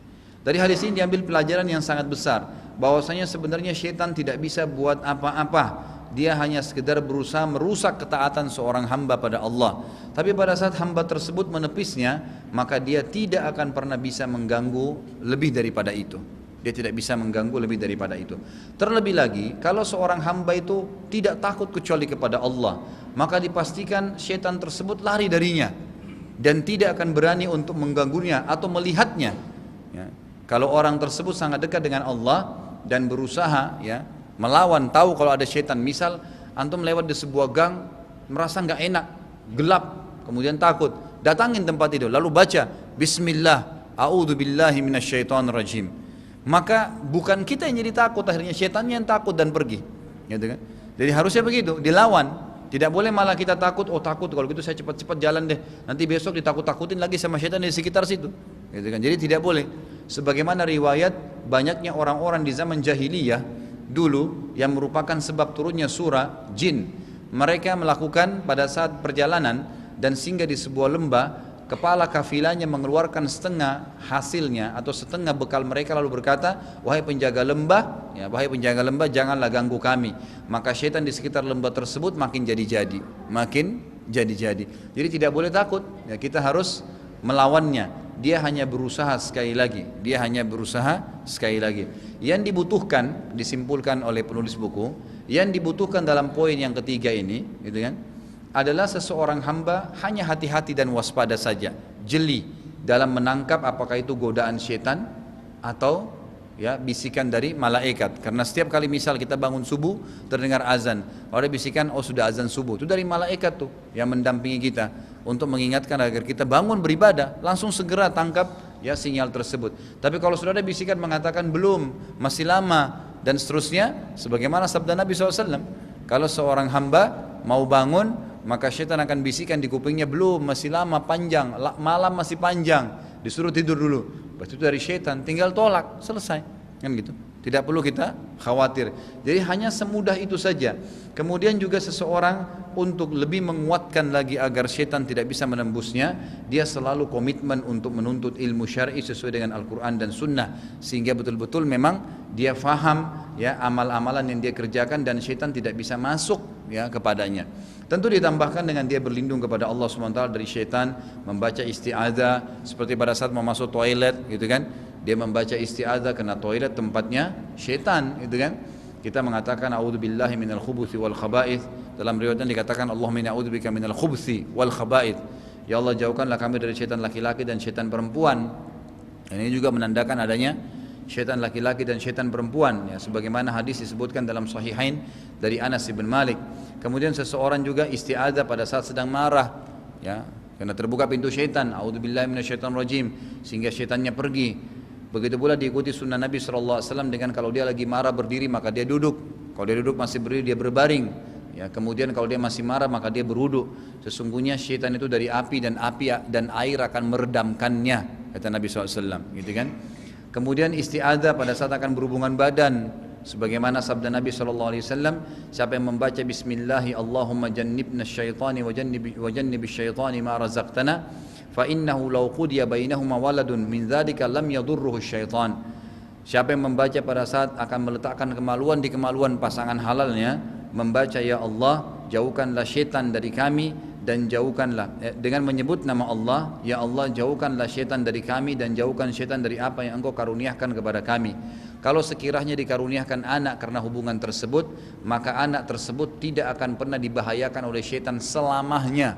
Sebagian ulama hadis mengatakan tidak akan pernah nakal, dan kalau dituntun agama maka akan mudah untuk memahaminya. Kemudian juga membaca ta'awudz, a'udzubillahi minasyaitonirrajim juga pada saat mendengarkan suara keledai. Sebagaimana sabda Nabi SAW dalam hadis riwayat Tabarani ya, beliau mengatakan idza nahikal himar fata'awwadhu billahi minasyaitonir rajim. Kalau keledai bersuara maka berlindunglah kepada Allah dari syaitan yang terkutuk. Dalam riwayat lain dikatakan kalau kalian mendengarkan gonggongan anjing ya, dan juga gonggongan serigala, dua ini hewan kalau sedang bunyi maka bacalah a'udzubillahi minasyaitonir rajim, karena mereka sedang melihat apa yang kalian tidak lihat dari syaitan,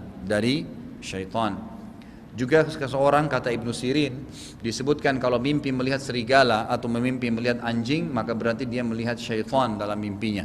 Maka pada saat dia bangun dia membaca a'udzubillahi minasyaitonirrajim dengan meniupkan ke sebelah kiri 3 kali, nah gitu, dan mengubah posisi tidurnya.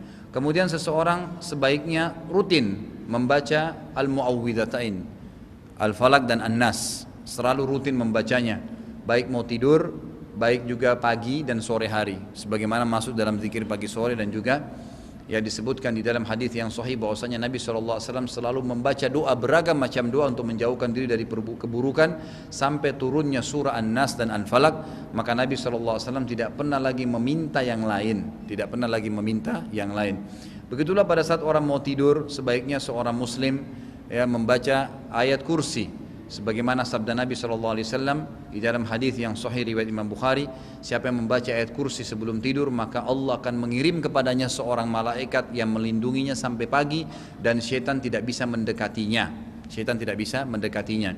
Juga kalau orang sempat maka dia membaca Al-Ikhlas, Al-Falaq, An-Nas 3 kali sebelum tidur, lalu meniupkan ke telapak tangan dan mengusapkan dari kepala sampai kakinya. Maka ini akan menjaga syaitan ya, sehingga tidak mendekati tubuhnya. Begitu pula dengan upaya-upaya sihir yang akan mendekati dirinya. Kemudian juga dia berusaha mengucapkan a'udzu bikalimatillahi tamma min kulli syaitanin wa hamma wa min kulli ainin lammah. Aku berlindung dengan kalimat-kalimat Allah yang sempurna dari segala syaitan laki-laki dan syaitan perempuan, serta daripadanya segala mata yang dengki.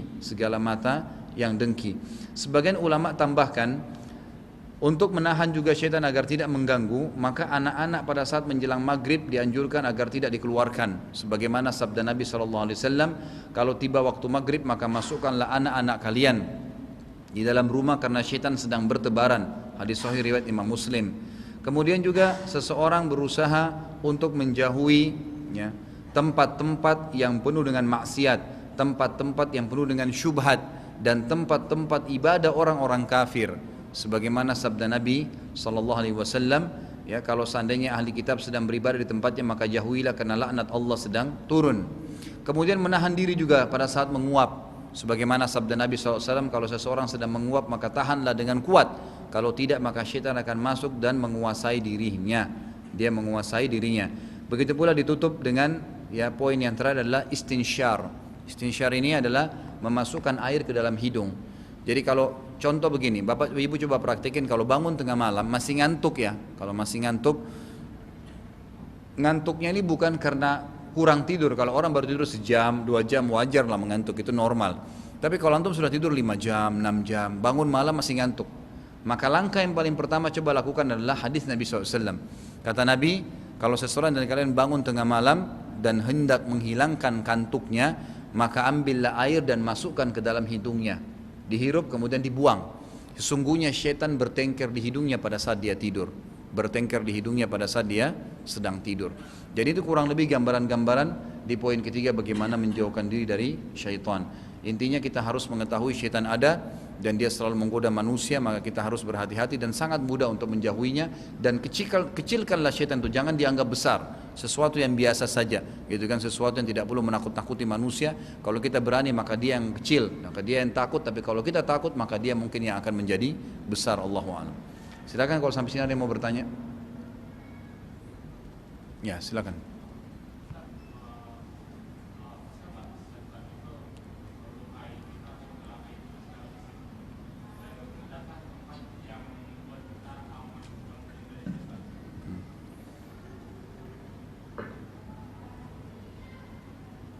Jadi tidak, yang disepakati ulama, syaitan tidak bisa menyakiti secara fisik. Kalau syaitan bisa menyakiti secara fisik, setiap saat kita disakiti sama dia. Tidak ada kesempatan kita bisa duduk begini, makan, bernafas, tidur, nggak bisa. Ya kan otomatis, karena dia kan musuh. Pasti kita akan dicambukin sama dia, kita akan dijambakin, kita akan diberdarain. Memang nggak bisa. Syaitan nggak bisa buat itu. Syaitan nggak bisa buat itu. Dia bisa masuk ke badan manusia, dia bisa masuk ke pikiran manusia, dia bisa mengalir dalam tubuh manusia seperti darah, tapi nggak bisa melakukan hal-hal kecuali godaan, bisikan, gitu kan? Dia bisa misal membisikkan orang, seperti ada orang yang kena sihir misalnya. Lalu syaitan itu mengatakan pada dia, bunuh diri kamu, misal dibisikin. Kamu harus begini, kamu harus mencuri, kamu harus begini. Ya tergantung manusianya ikuti atau tidak. Hanya bisikan. Bisa saya diikutin sama dia, Allahu a'lam. Ya, makin lemah ibadah seseorang, makin kuat godaan syaitan itu. Karena syaitan itu kata sebagian ulama, mereka kalau lagi masuk ke badan manusia nih, lagi menggoda, dia kayak saling manggil teman-temannya yang sedang lewat. Ya, syaitan-syaitan itu paling manggil. Korinnya kita ini, pendamping kita syaitan ini memanggil. Misal di sekitar masjid ini ada syaitan nih, korinnya pada manggil, tuh ada lagi tuh, coba bantuin saya di sini, godain begini. Seperti itu gambarannya, kata sebagian ulama. Mereka saling panggil memanggil satu sama yang lain. Tetapi mereka tidak bisa lakukan lebih daripada itu.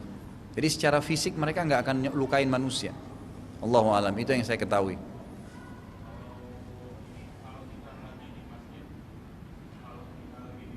Itu kita bisa nggak digodain sama setan, atau ada nggak tempat yang bisa bikin kita aman dari setan? Nggak ada. Semua tempat bisa dimasuki setan. Masjid pun dimasuki sama setan. Tetap. Makanya sabda Nabi SAW begini. Dalam hadis riwayat Bukhari Muslim ya, kalau azan dikumandangkan, syaitan lari. Syaitan lari. Sampai di tempat yang azan tidak kedengaran, sebagian ulama hadis bilang ke lautan, dan dia mengeluarkan angin ya. Maksudnya dia saking larinya ketakutan mengeluarin sampai kentut gitu kan, dalam hadis sahih ini.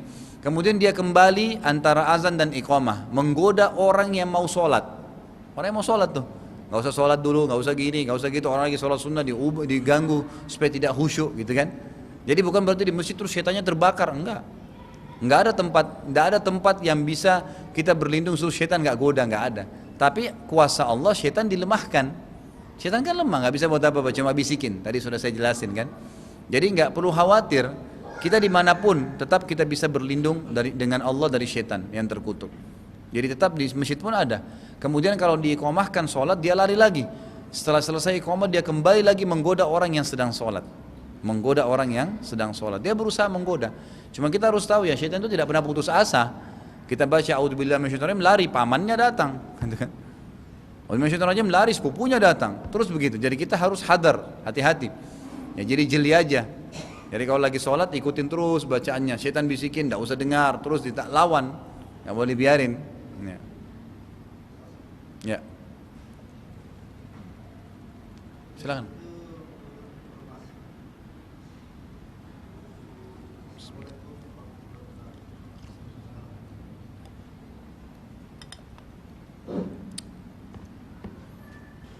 Pertanyaan Ustaz, Iblis itu berada di dalam surga itu kurang lebih 12.000 tahun menurut yang saya dengar, sehingga tidak sejengkal pun daripada langit tujuh ini yang tidak pernah ditempati oleh iblis untuk beribadah.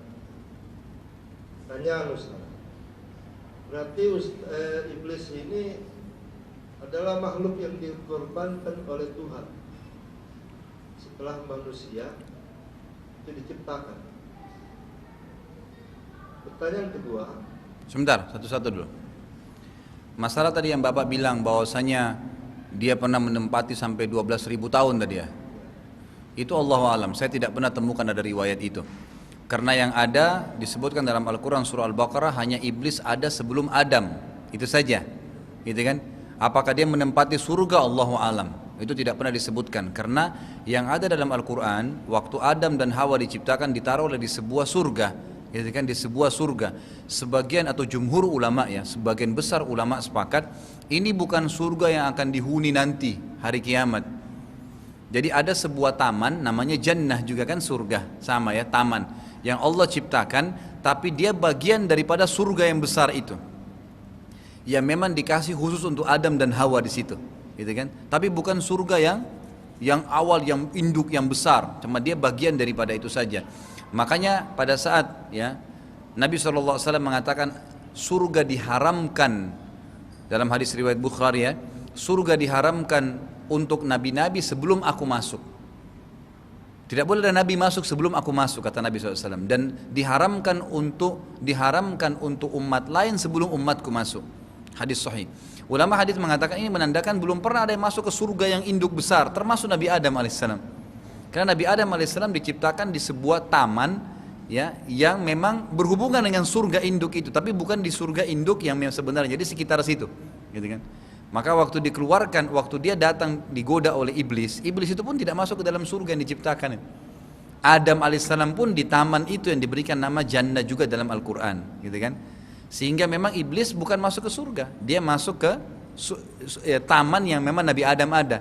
Tujuannya bukan tamannya, tujuannya untuk menggoda Adam alaihissalam. Ini dulu poinnya. Kalau tadi Bapak bilang mengklaim bahwasanya Nabi kalau begitu Allah menjadikan iblis sebagai korban. Jadi begini Pak ya. Dalam berbicara masalah takdir Allah yang ditentukan sama Allah itu ada dua macam, ada takdir mutlak, ada takdir ikhtiar. Takdir mutlak itu sesuatu yang tidak ada pilihan kita di situ, seperti lahir dari rahim ibu siapa, gitu kan, paras wajah kita, umur, ajal, itu semua adalah takdir mutlak, kita nggak bisa campur. Tapi ada ikhtiar. Ikhtiar itu Allah catatkan di Lauhul Mahfuz sebagai takdir kita, termasuk iblis sendiri, gitu kan, bahwasanya dia akan masuk neraka nanti, tercatat di Lauhul Mahfuz. Itu sesuai dengan pilihan dia, perilaku seorang hamba. Misalnya Bapak datang ke masjid ini atau tidak mau datang, bebas kan. Tapi pada saat Bapak ke masjid sini tidak ada yang paksain, kita sendiri yang melangkah. Ini air jeruk, saya bisa minum bisa tidak. Pada saat saya minum kan pilihan saya sendiri. Tapi Allah sebagai pencipta sudah tahu pada detik ini dia akan minum, kan gitu. Saya akan minum, dicatatkan sebagai takdir saya. Jadi sebenarnya iblis pada saat menolak untuk sujud bukan Allah, dia yang nolak kan. Kan Allah suruh sujud, ikhtiarnya ayo sujud atau tidak sujud, sholat atau tidak sholat. Dia nggak mau, dia sendiri nolak, ikhtiarnya dia, dia nggak mau. Seperti kalau di sini misalnya ada orang dengar azan, lewat aja nggak mau sholat. Ya dia lewat saja, dia nggak mau sholat. Bukan Allah yang salah disalahin, emang dia nggak mau sholat sudah dipanggil. Allah nggak pernah maksakan kita untuk ibadah, nggak pernah juga memaksa kita atau menahan kita untuk berbuat kemaksiatan dengan tangan dari langit, enggak. Tapi wahyu turun. Nih ya, sholat, puasa, zakat, haji, takziah, bakti dengan orang tua, pahalanya ini. Kalau kalian kerjakan nanti masuk surga. Surga itu begini, begini, begini, begini. Tapi faman syaa falyu'min. Siapa yang mau silahkan. Allah nggak paksain. Allah ciptain, ini riba, ini zina, ini bohong, ini ghibah, ini fitnah, dosa-dosa ya semua. Jangan kerjain ya, dosanya ini, dosanya ini, dosanya ini. Nanti kalian masuk neraka. Neraka itu begini, begini, begini, begini. Kata Allah, faman syaa falyakfur. Siapa yang mau silahkan kufur, bebas. Makanya kata ulama apa? Nanti hari kiamat iblis pun akan mengakui keadilan Allah. Dia mengatakan dirinya pantas saya masuk karena kedurhakaan. Semua orang masuk neraka nanti, naudzubillah, penghuni neraka itu akan berkata hari kiamat, saya pantas masuk ke neraka karena memang perbuatannya dia sendiri yang pilih. Seseorang nih, antara dia pilih tidur di apartemennya atau dia berzina. Lalu dia keluar berzina ke bar. Siapa yang suruh dia? Enggak ada. Dia sendiri yang pilih. Berarti dia sedang memilih ikhtiarnya itu. Tapi Allah sudah tahu dengan keluasan ilmunya, pada waktu itu dia akan pilih berzina. Pilihan dia sendiri, dicatat sebagai takdirnya. Masuk dalam ikhtiar jodoh, gitu kan? Sudah pernah kita jelaskan ini. Masuk dalam ikhtiar jodoh di sini. Allahu a'lam. Sebentar Pak. Disebut iblis, jin dan setan itu sejak kapan itu Ustaz? Karena iblis keluar dari surga itu sendirian. Sedangkan iblis tidak pernah ketahuan ada istrinya, lain Nabi Adam dengan Hawa. Jadi memang kita dalam Islam ini Pak, ada hal-hal yang kita dituntun untuk tahu, ada hal-hal yang kita tidak disuruh tahu, nggak perlu tahu, gitu kan? Berhubungan dengan iblis ini, yang perlu kita tahu dia durhaka dengan Tuhannya dan dia adalah musuh dengan anak cucunya, kan gitu. Itu yang dimaksudkan. Kalau masalah kasus iblis ini umurnya berapa, bagaimana mukanya, gitu kan? Dia suka tinggal di mana? Selama tidak ada dalil yang menjelaskan, ya sudah. Berarti kita tidak usah ngorek-ngorek, gitu kan? Karena memang itu kita tidak usah mencari sesuatu yang tidak perlu. Yang penting kita sudah tahu. Nabi Isa alaihissalam, contoh Nabi. Oh Nabi Isa pernah Allah utus. Ya sudah namanya Isa, ada kitabnya Injil. Perlukah kita cari tahu bagaimana mukanya Nabi Isa? Dia pernah tinggal di mana? Nggak ada kewajiban tuh. Atau kita cari Injil, baca ayatnya apa saja. Ashabul Kahfi, perlukah kita tahu bagaimana muka-mukanya? Perlukah kita tahu jenis anjing yang ada jaga di depan guanya apa? Nggak perlu. Cukup kita tahu, oh ada kisah 7 orang soleh dulu anak muda tinggal di gua. Intinya adalah mereka lari dari raja yang kafir dan Allah selamatkan di gua. Berarti Allah punya kemampuan menyelamatkan. Jadi tugas kita mengambil pelajarannya saja, gitu kan? Kisah Ashabul Kahfi, kisah tentang Nabi Khidir, kisah dengan apa dalam Al-Quran, mengambil pelajarannya saja, mengambil pelajaran. Jadi jangan sampai kita terlalu masuk ke dalam ke hal-hal yang tidak perlu, gitu kan? Kalau ada dalilnya, oke, ada penyampaian informasi wahyu kita, oh iya ini berarti ada. Masalah kasuistik begini, perlu kita tahu jemaah sekalian. Waktu Allah SWT berkata kepada para malaikat, Inni ja'ilun fil ardi khalifah, saya akan ciptakan khalifah di muka bumi. Khalifah ini maksudnya pemimpin ya. Apa jawaban malaikat kira-kira? Lanjutan ayatnya apa? Qalu ataj'alu fiha may yufsidu fiha wa yasfikud dima. Apakah engkau ingin menciptakan di muka bumi ya Allah makhluk-makhluk ya yang membuat kerusakan dan menumpahkan darah? Siapa yang malaikat maksud nih? Manusia kah? Manusia belum diciptain. Kata ulama tafsir, yang dimaksud oleh malaikat adalah para jin. Jadi jin itu sudah huni bumi ini sebelum kita. Jadi sebelum manusia diciptakan, itu sudah dikasih jin duluan tinggal di sini. Mereka tinggal sudah di bumi nih, sudah berkembang biak, gitu kan? Tapi ternyata mereka buat kerusakan. Nggak bisa memimpin bumi ini, nggak bisa. Maka akhirnya Allah bermaksud mengganti mereka dengan manusia. Makanya malaikat bilang, apakah engkau akan ciptakan ya Allah makhluk seperti jin-jin itu yang membuat kerusakan dan menumpahkan darah? Itu poin. Poin yang lain, sebelum Nabi Muhammad SAW, jangan kita lupa ya, setan-setan ini dalam hadis Bukhari dikatakan mereka masih sering menembus langit. Ya. Mereka masih sering menembus langit untuk mencuri informasi dari malaikat. Jadi kalau besoknya akan terjadi apa di bumi, Allah akan sampaikan kepada Jibril AS sampaikan kepada malaikat yang di langit ketujuh. Langit ketujuh sampaikan ke malaikat langit keenam, keenam sampaikan ke lima. Terus begitu sampai ke langit pertama.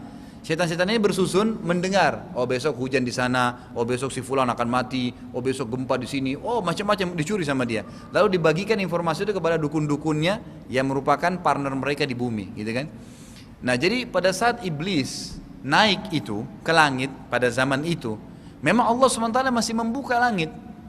Bukan berarti iblis tinggal di langit ya, bukan. Iblis pada saat itu naik ke langit. Ini pendapat yang paling kuat dari ulama adalah pada saat Allah Subhanahu wa taala menciptakan Adam, yang hadir itu cuma malaikat saja sebenarnya. Tapi iblis ini dari bumi naik ke langit, gitu kan? Dia seperti yang mau tahu kejadian apa di langit nih, gitu kan? Kebetulan pas dia hadir di situ, gitu kan? Melihat kejadian, dia hadir. Allah ciptakan manusia dari tanah, lalu Allah suruh ayo sujud semua. Malaikat semua sujud. Ini iblis pendatang ini nggak mau sujud. Begitu ceritanya. Maka ditanya, hai iblis, kenapa kau nggak sujud? Ma manaka an tasjud id amartuk? Kenapa kau nolak pada saat saya suruh sujud? Baru dia bilang dengan kesombongannya kan, ana khairum minhu, khalaqtani min nar wa khalaqtahu min tin. Saya lebih baik dari dia. Kau ciptakan saya dari api, ciptakan dia dari tanah. Api lebih baik daripada tanah. Sebenarnya bukan karena api atau tanah, nggak bisa dibedain mana yang lebih baik. Tapi karena iblis sombong, dia merasa apa? Ini bahaya nih manusia kalau diciptain, gantiin posisi kami di dunia, gitu loh. Sementara kami ini sudah berkuasa di dunia. Allah sudah bilang akan menggantikan, akan memimpin di bumi. Nah itu sebab penolakan dari iblis. Dan kenapa dia hadir di situ? Jadi bukan iblis tinggal di langit awalnya. Memang mereka penghuni bumi. Cuma waktu itu masih terbuka. Kan gitu.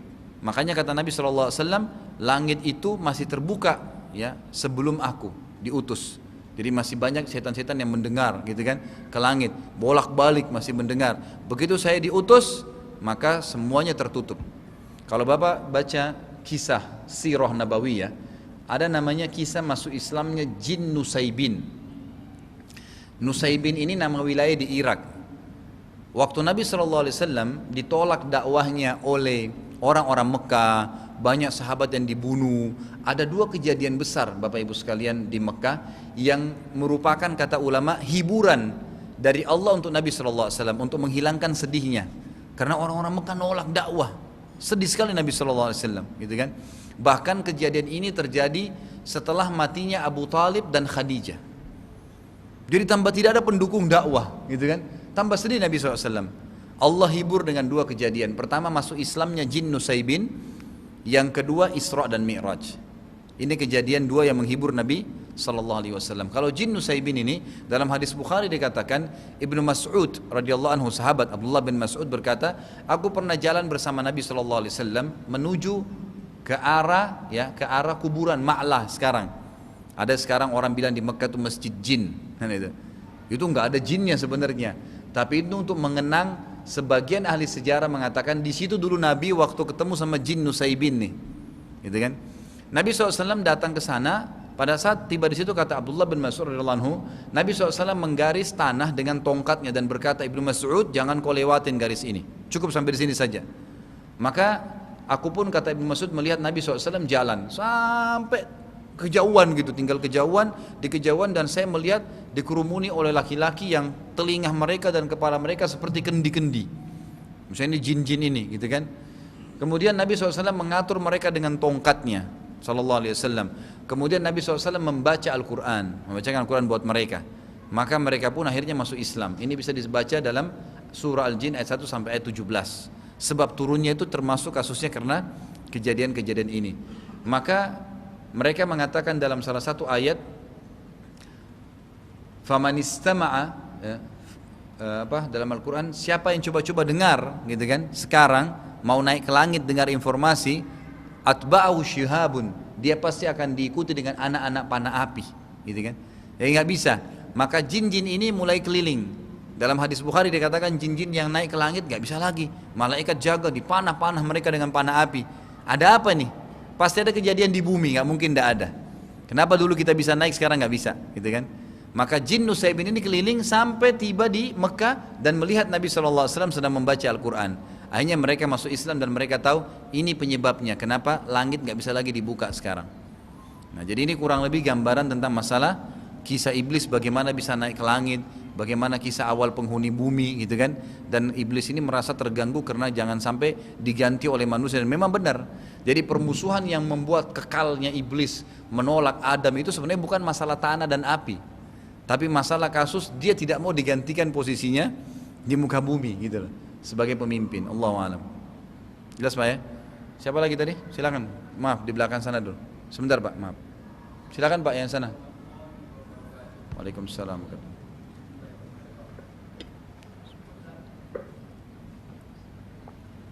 Pak Ustadz, saya mengenal profil hamba Allah sejak saya SD sampai saat ini. Praktis umur beliau kurang lebih 60 tahun. Saya mengenal secara totalitas kepribadiannya. Mulai dari sholat 5 waktu oke, baca Al-Quran oke, duha oke, tahajud oke, sampai aturan makan pun sangat luar biasa. Sebagaimana Pak Ustadz jelaskan. Yang menjadi kecemasan kami, kalau berbicara, saya sendiri merasakan sering tersinggung. Demikian juga orang yang saya kenal merasakan itu. Bagaimana menurut Pak Ustadz kondisi seperti ini? Jadi saya jawab dengan hadis Nabi ya. Semoga yang Bapak sebutkan itu termasuk Allah jaga imannya, ya gitu. Allah perbaiki kalau dia punya kesalahan. Ada hadis Nabi SAW di riwayat Imam Muslim. Seorang sahabat datang kepada beliau mengatakan, "Ya Rasulullah," artinya kurang lebih begini, si fulana, ada seorang wanita di Madinah, sholat malam tidak pernah ketinggalan, di siang hari puasa, sering bersedekah, hampir semua ibadah dikerjakan. Lalu kata para sahabat, "Walakinnaha salitah," tapi lisannya tajam, suka menyakiti orang. Apa jawaban Nabi SAW? La khaira fiha innaha finnar. Nggak ada kebaikan dari perempuan itu. Dia pasti masuk surga karena lisan, dia akan masuk neraka karena lisannya itu. Saya tidak tahu seberapa besar bobot yang membuat Bapak tersinggung, gitu kan? Kalau itu adalah salitah, salit itu artinya kalimat yang melanggar agama, cacian misalnya, memang haram, maksiat, maka itu jelas masuk seperti hadis tadi. Tapi kalau mungkin memang bawaannya orang itu intonasinya agak tinggi, gitu kan? Mungkin dianggap itu kasar. Ya. Mungkin teman-teman dari Sulawesi Selatan tahu, saya juga dari Makassar, gitu kan? Tambahkan sedikit. Ya. Yang kami maksudkan kata-katanya, kan? Bukan intonasi. Kata-katanya itu pedas. Ya, sekarang intonasi kah, kata-kata kah? Kalau dia yang diucapkan itu maksiat kepada Allah, misal semua kebun binatang didatangkan, contoh ya, atau apalah kata-kata yang memang itu memang Allah larang, tidak boleh kan?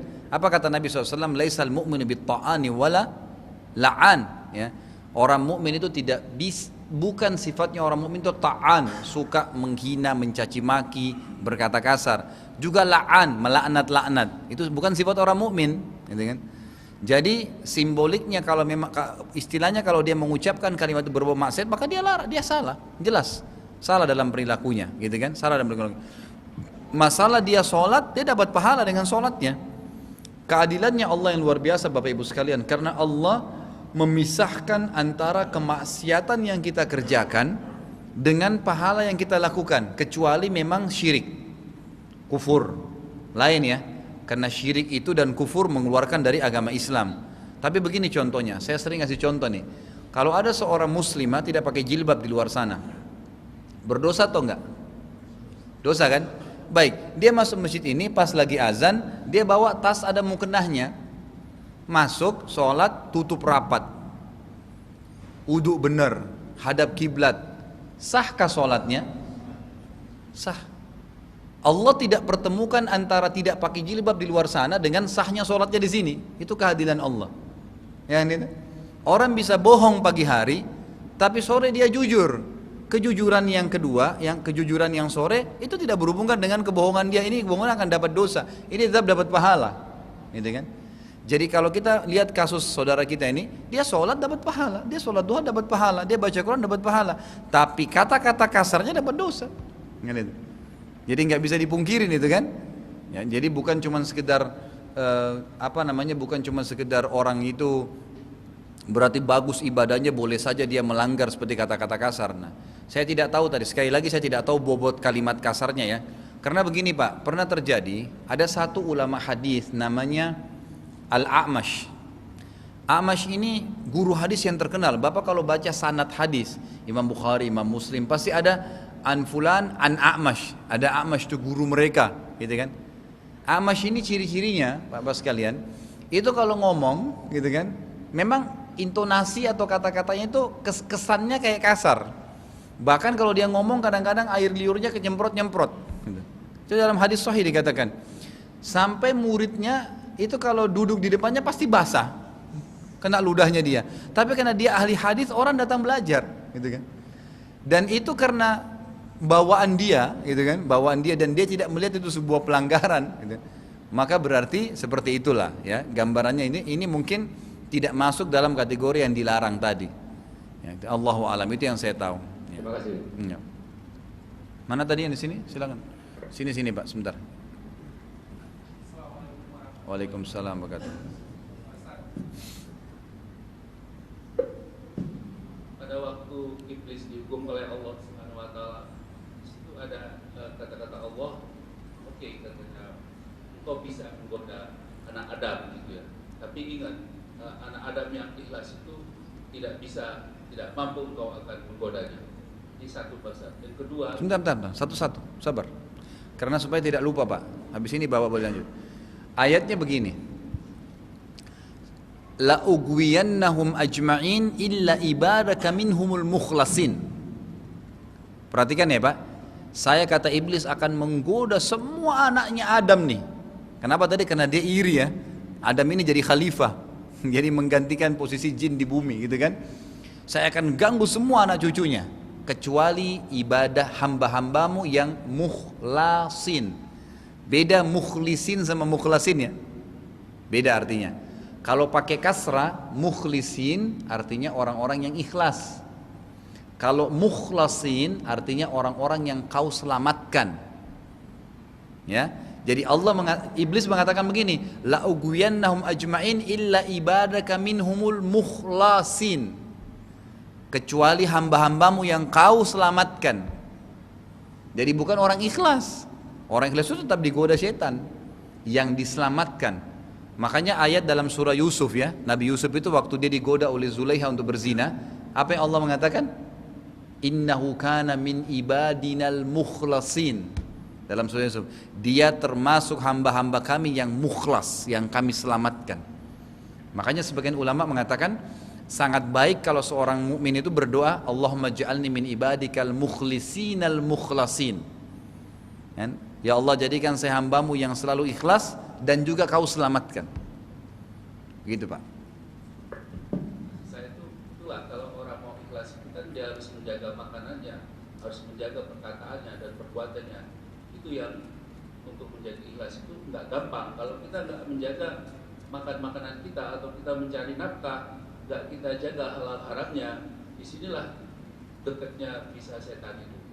Menurut saya itu pasal. Terus kedua, Enggak, jadi bentar, Bapak jangan kembali kepada pendapat Bapak yang pertama.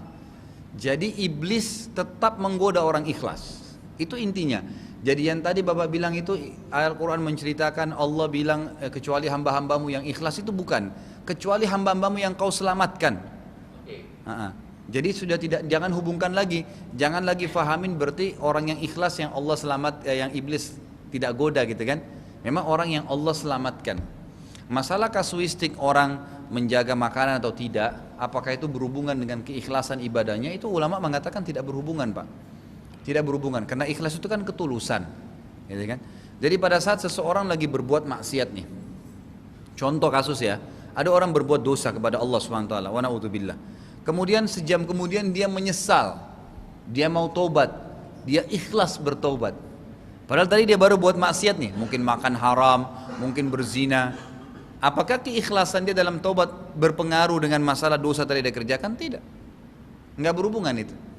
Tadi saya kasih contoh kan, wanita tidak pakai jilbab di luar, masuk masjid sholat. Allah dengan kemahaadilannya menilai sesuatu itu dengan sesuai dengan apa yang pas dikerjakan oleh hamba. Supaya benar-benar dia maksimal dapat pahala. Karena kalau tidak ini tidak ada yang diterima amal kita. Kalau satu sama yang lain dihubungkan nih, nggak ada yang diterima. Susah sekali diterima kan? Gitu. Satu lagi Pak Ustadz, menurut saya sendiri baru tadi menyadari kalau bahwasanya surah apa tadi yang harus kita baca itu supaya kita Al-Falaq dan An-Nas. Bukan, ada lagi yang tadi surah Ayat Kursi ya. Ayat Kursi itu maksudnya yang kita lakukan dan supaya kita bukan dengan setan gitu katanya. Nah setan itu kan 360 derajat depan belakang kanan kiri atas bawah. Saya bisa nggak diceritakan dalam riwayat setan itu paling takut sama sahabat yang bernama Umar Ustaz. Bisa diceritakan sedikit Ustaz? Ya. Jadi kalau itu riwayatnya waktu Nabi SAW dalam hadis Bukhari, Nabi SAW sedang duduk di rumah beliau, kemudian istri-istri beliau lagi ngangkat suaranya. Maksudnya lagi cerita istri-istri Nabi lagi duduk sendirian, gitu kan. Hukumnya kalau kita sedang ngobrol di depan Nabi, kalau Nabi SAW masih hidup, suara kita nggak boleh lebih besar dari Nabi. Kata Allah dalam Al-Quran, A'udzubillahi minasyaitonir rajim, ya alladzina amanu la tarfu aswatukum fawqa sautin Nabi. Jadi hai orang-orang beriman, jangan suara kalian lebih tinggi dari suaranya Nabi. Tapi waktu itu karena istri Nabi lagi ngobrol rame-rame, suaranya lebih kedengaran tinggi gitu kan. Tiba-tiba Umar bin Khattab masuk. Waktu Umar bin Khattab masuk, suara istri Nabi hilang. Enggak ada suaranya, senyap gitu.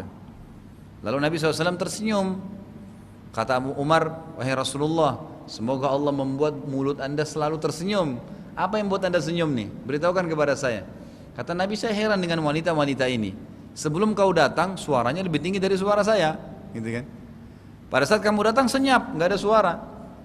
Maka Umar bin Khattab menghadap ke istri Nabi berkata, wahai musuh-musuh Allah, apakah kalian takut sama saya dan tidak takut sama Nabi? Gitu kan?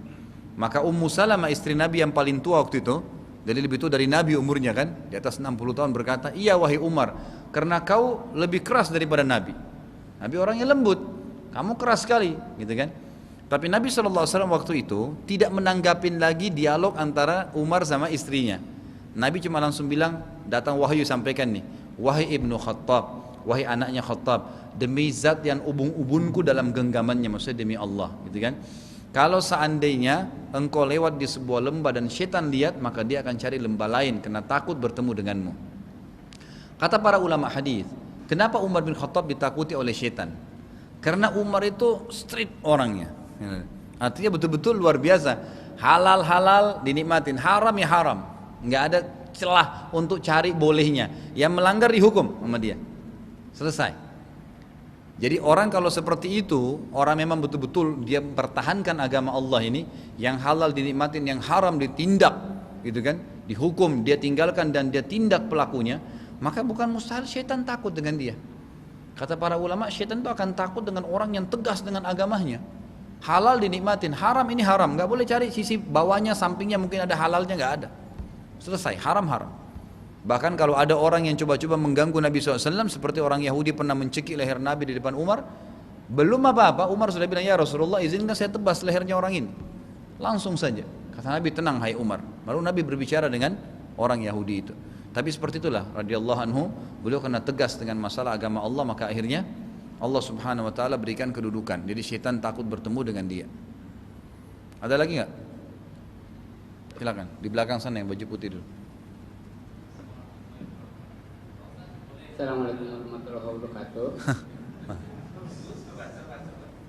Tadi Pak Ustadz sudah bicarakan masalah bahwa di surga itu sekarang belum ada penghuninya Pak ya. Karena Nabi Adam juga sebetulnya bukan di surga tapi di luar juga, ada di taman Firdaus. Dari manusia ya? Ya betul Pak. Tapi kalau kita membaca kisah Isra Mi'raj Pak, itu perjalanan Nabi Muhammad ke Sidratul Muntaha dengan Jibril Pak ya. Itu di perjalanan diperlihatkan Pak, sisi kanan surga, sisi kiri neraka itu ada penghuninya di situ Pak. Artinya bahwa penghuni itu juga udah ada gitu Pak, kalau diibaratkan di situ Pak, di apa waktu perjalanan Nabi Muhammad diperlihatkan Pak. Apakah itu gimana Pak? Jadi ada kontra nih bahwa surga belum ada penghuni, tapi di waktu perjalanan Sidratul Muntaha diperlihatkan di situ udah ada penghuninya gitu Pak. Mungkin sekian Pak, terima kasih. Jadi yang ada dalam hadis Isra Mi'raj itu Pak, bukan diperlihatkan dalam surga dan dalam neraka. Tapi yang hadis sahih dijelaskan Nabi SAW diperlihatkan alam barzah, siksaan alam barzah. Siksaan alam barzah. Jadi semua yang Bapak baca tentang Isra Mi'raj itu Bapak pastikan yang disebutkan itu yang Nabi lihat ada orang begini, ada orang begitu, itu semua kejadian di alam barzah. Jadi bukan kejadian di neraka dan di surga. Karena memang neraka itu sampai sekarang hanya ada penjaganya dari malaikat, belum ada penghuninya dari manusia dan jin. Surga juga hanya ada penghuni dari bidadari dan bidadara, pelayan-pelayannya. Tapi manusia belum ada yang masuk dan jin. Karena memang hadis-hadis menjelaskan bahwasanya nanti hari kiamat setelah selesai hisab barulah orang ke surga dan neraka. Jadi sekarang memang tidak ada. Jadi coba Bapak kembali review, itu memang saya sudah teliti sendiri hadis-hadisnya. Itu semua yang Nabi SAW sebutkan tentang ada api gurun, kemudian lubang, api keluar, ada laki-laki dan perempuan diperlihatkan lagi lari, dikejar oleh api tersebut sampai hangus, kemudian api itu masuk, mereka gelinding lagi jatuh ke tengah. Siapa itu Jibril? Jibril mengatakan itu orang yang berzina, disiksa di kuburan, di alam barzah. Lalu ada orang berenang di sungai darah, kemudian di pinggir sungai ada orang yang menunggu megang batu besar. Pada saat dia tiba di pinggiran dihantam wajahnya sampai hancur, kemudian diutuhkan tenggelam ke dalam darah tersebut. Lalu Allah utuhkan kembali wajahnya. Siapa itu Jibril? Kata Jibril AS, itu adalah orang-orang yang memakan atau menceritakan aibnya orang lain, itu kan, menceritakan aibnya orang lain. Dan beragam macam azab yang diceritakan dalam hadis sahih Isra Mi'raj itu semua bercerita tentang alam barzah. Ya, jadi bukan masalah sekarang ada penghuninya, memang hadis sahih menjelaskan belum ada yang masuk. Sebagaimana tadi beliau mengatakan surga diharamkan untuk nabi-nabi sebelum aku masuk. Dalam hadis Bukhari lain dikatakan, akulah orang pertama, manusia pertama yang mengetuk pintu surga pada hari kiamat, gitu kan? Dan dikatakan kepadaku oleh penjaga surga, malaikat, siapa kamu? Aku berkata Muhammad. Maka penjaga surga berkata, aku tidak diperintahkan membuka pertama kali kecuali untuk kamu. Maka dibukalah pintu surga pertama kali untukku dan aku masuk bersama umatku sebelum umat-umat sebelumku. Jadi belum ada penghuni dari manusia dan jin, tapi dari memang yang sudah ada bidadari-bidadari itu sudah umum, karena Allah SWT sudah ciptakan mereka. Silakan Pak. Ya. Dua lagi ya, terakhir ya. Bolehkah minta diruqyah? Boleh Pak, boleh. Boleh diminta ruqyah, boleh. Yang dimaksud dalam hadis ya, 70.000 umatku masuk surga tanpa hisab hari kiamat. Mereka yang tidak minta diruqyah, bertato, dan yang tidak bertatayur. Tayur itu menggandung nasib sama benda ya, seperti matanya kedap-kedip, bawah mau sedih, tangan kirinya gatal mau dapat duit, itu semua tatayur namanya, nggak boleh menggantungkan nasib sama benda. Tangannya gatal karena memang kebetulan uratnya lagi masalah, gitu kan. Jadi bukan karena mau dapat duit. Kalau mau dapat duit kita gatalin aja tiap hari, gitu kan. Tapi itu namanya tatayur. Nah, yang dimaksud dengan tidak meminta ruqyah, artinya tidak meminta ruqyah yang tidak syar'i. Ya. Jadi ruqyah itu artinya bacaan. Makanya ulama menekankan kalau disebutkan ruqyah harus diikutan ruqyah syar'iyah. Harus diikuti dengan syar'iyah. Karena ada ruqyah yang tidak syar'i, ada. Gitu kan? Ada ruqyah yang tidak syar'i.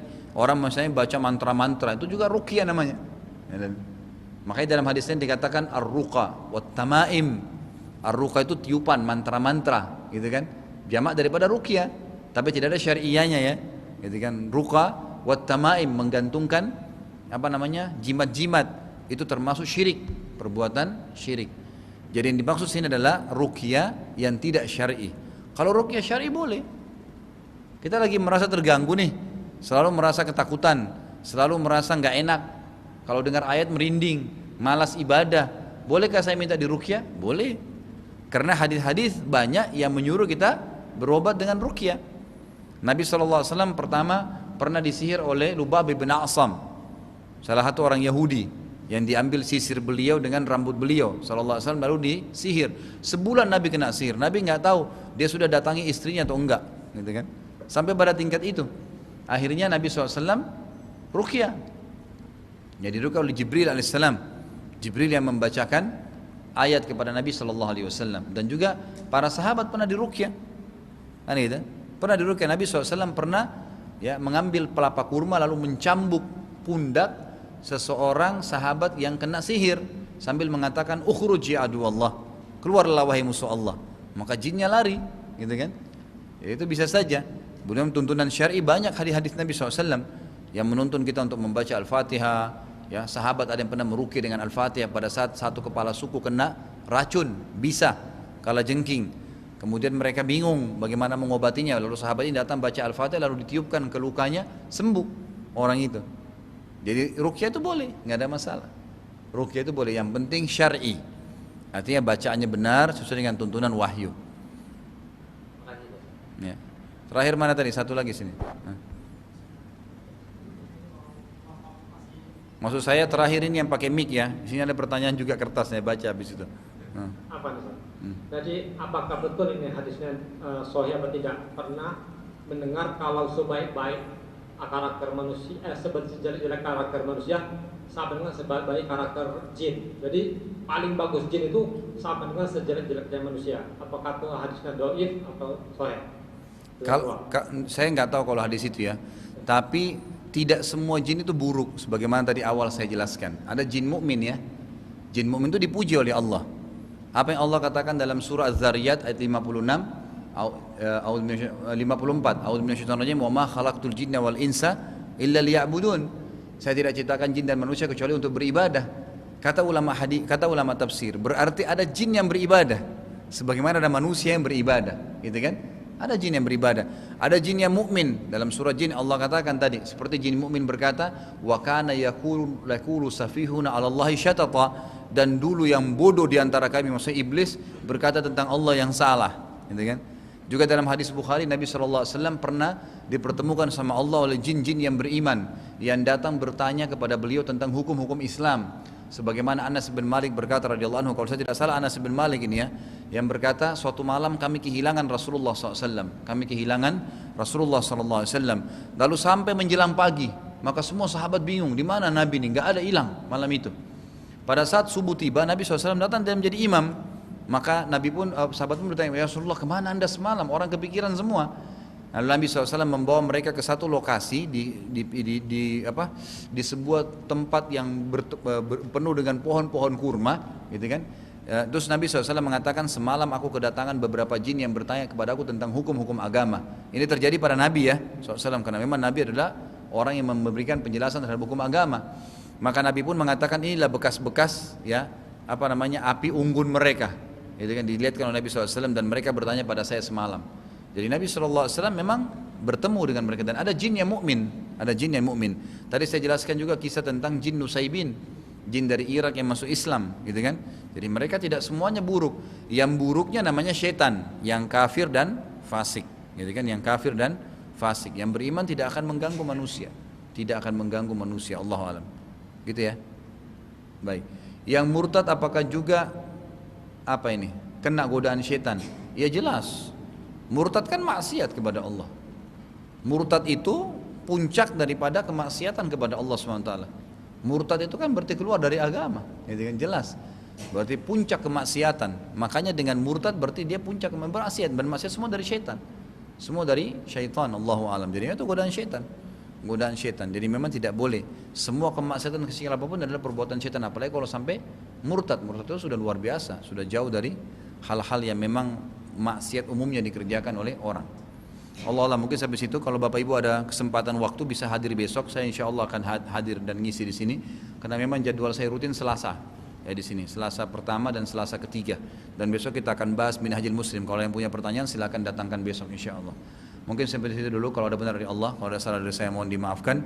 Subhanakallahumma bihamdika asyhadu an la ilaha illa anta astaghfiruka wa atubu ilaik. Wassalamualaikum warahmatullahi wabarakatuh.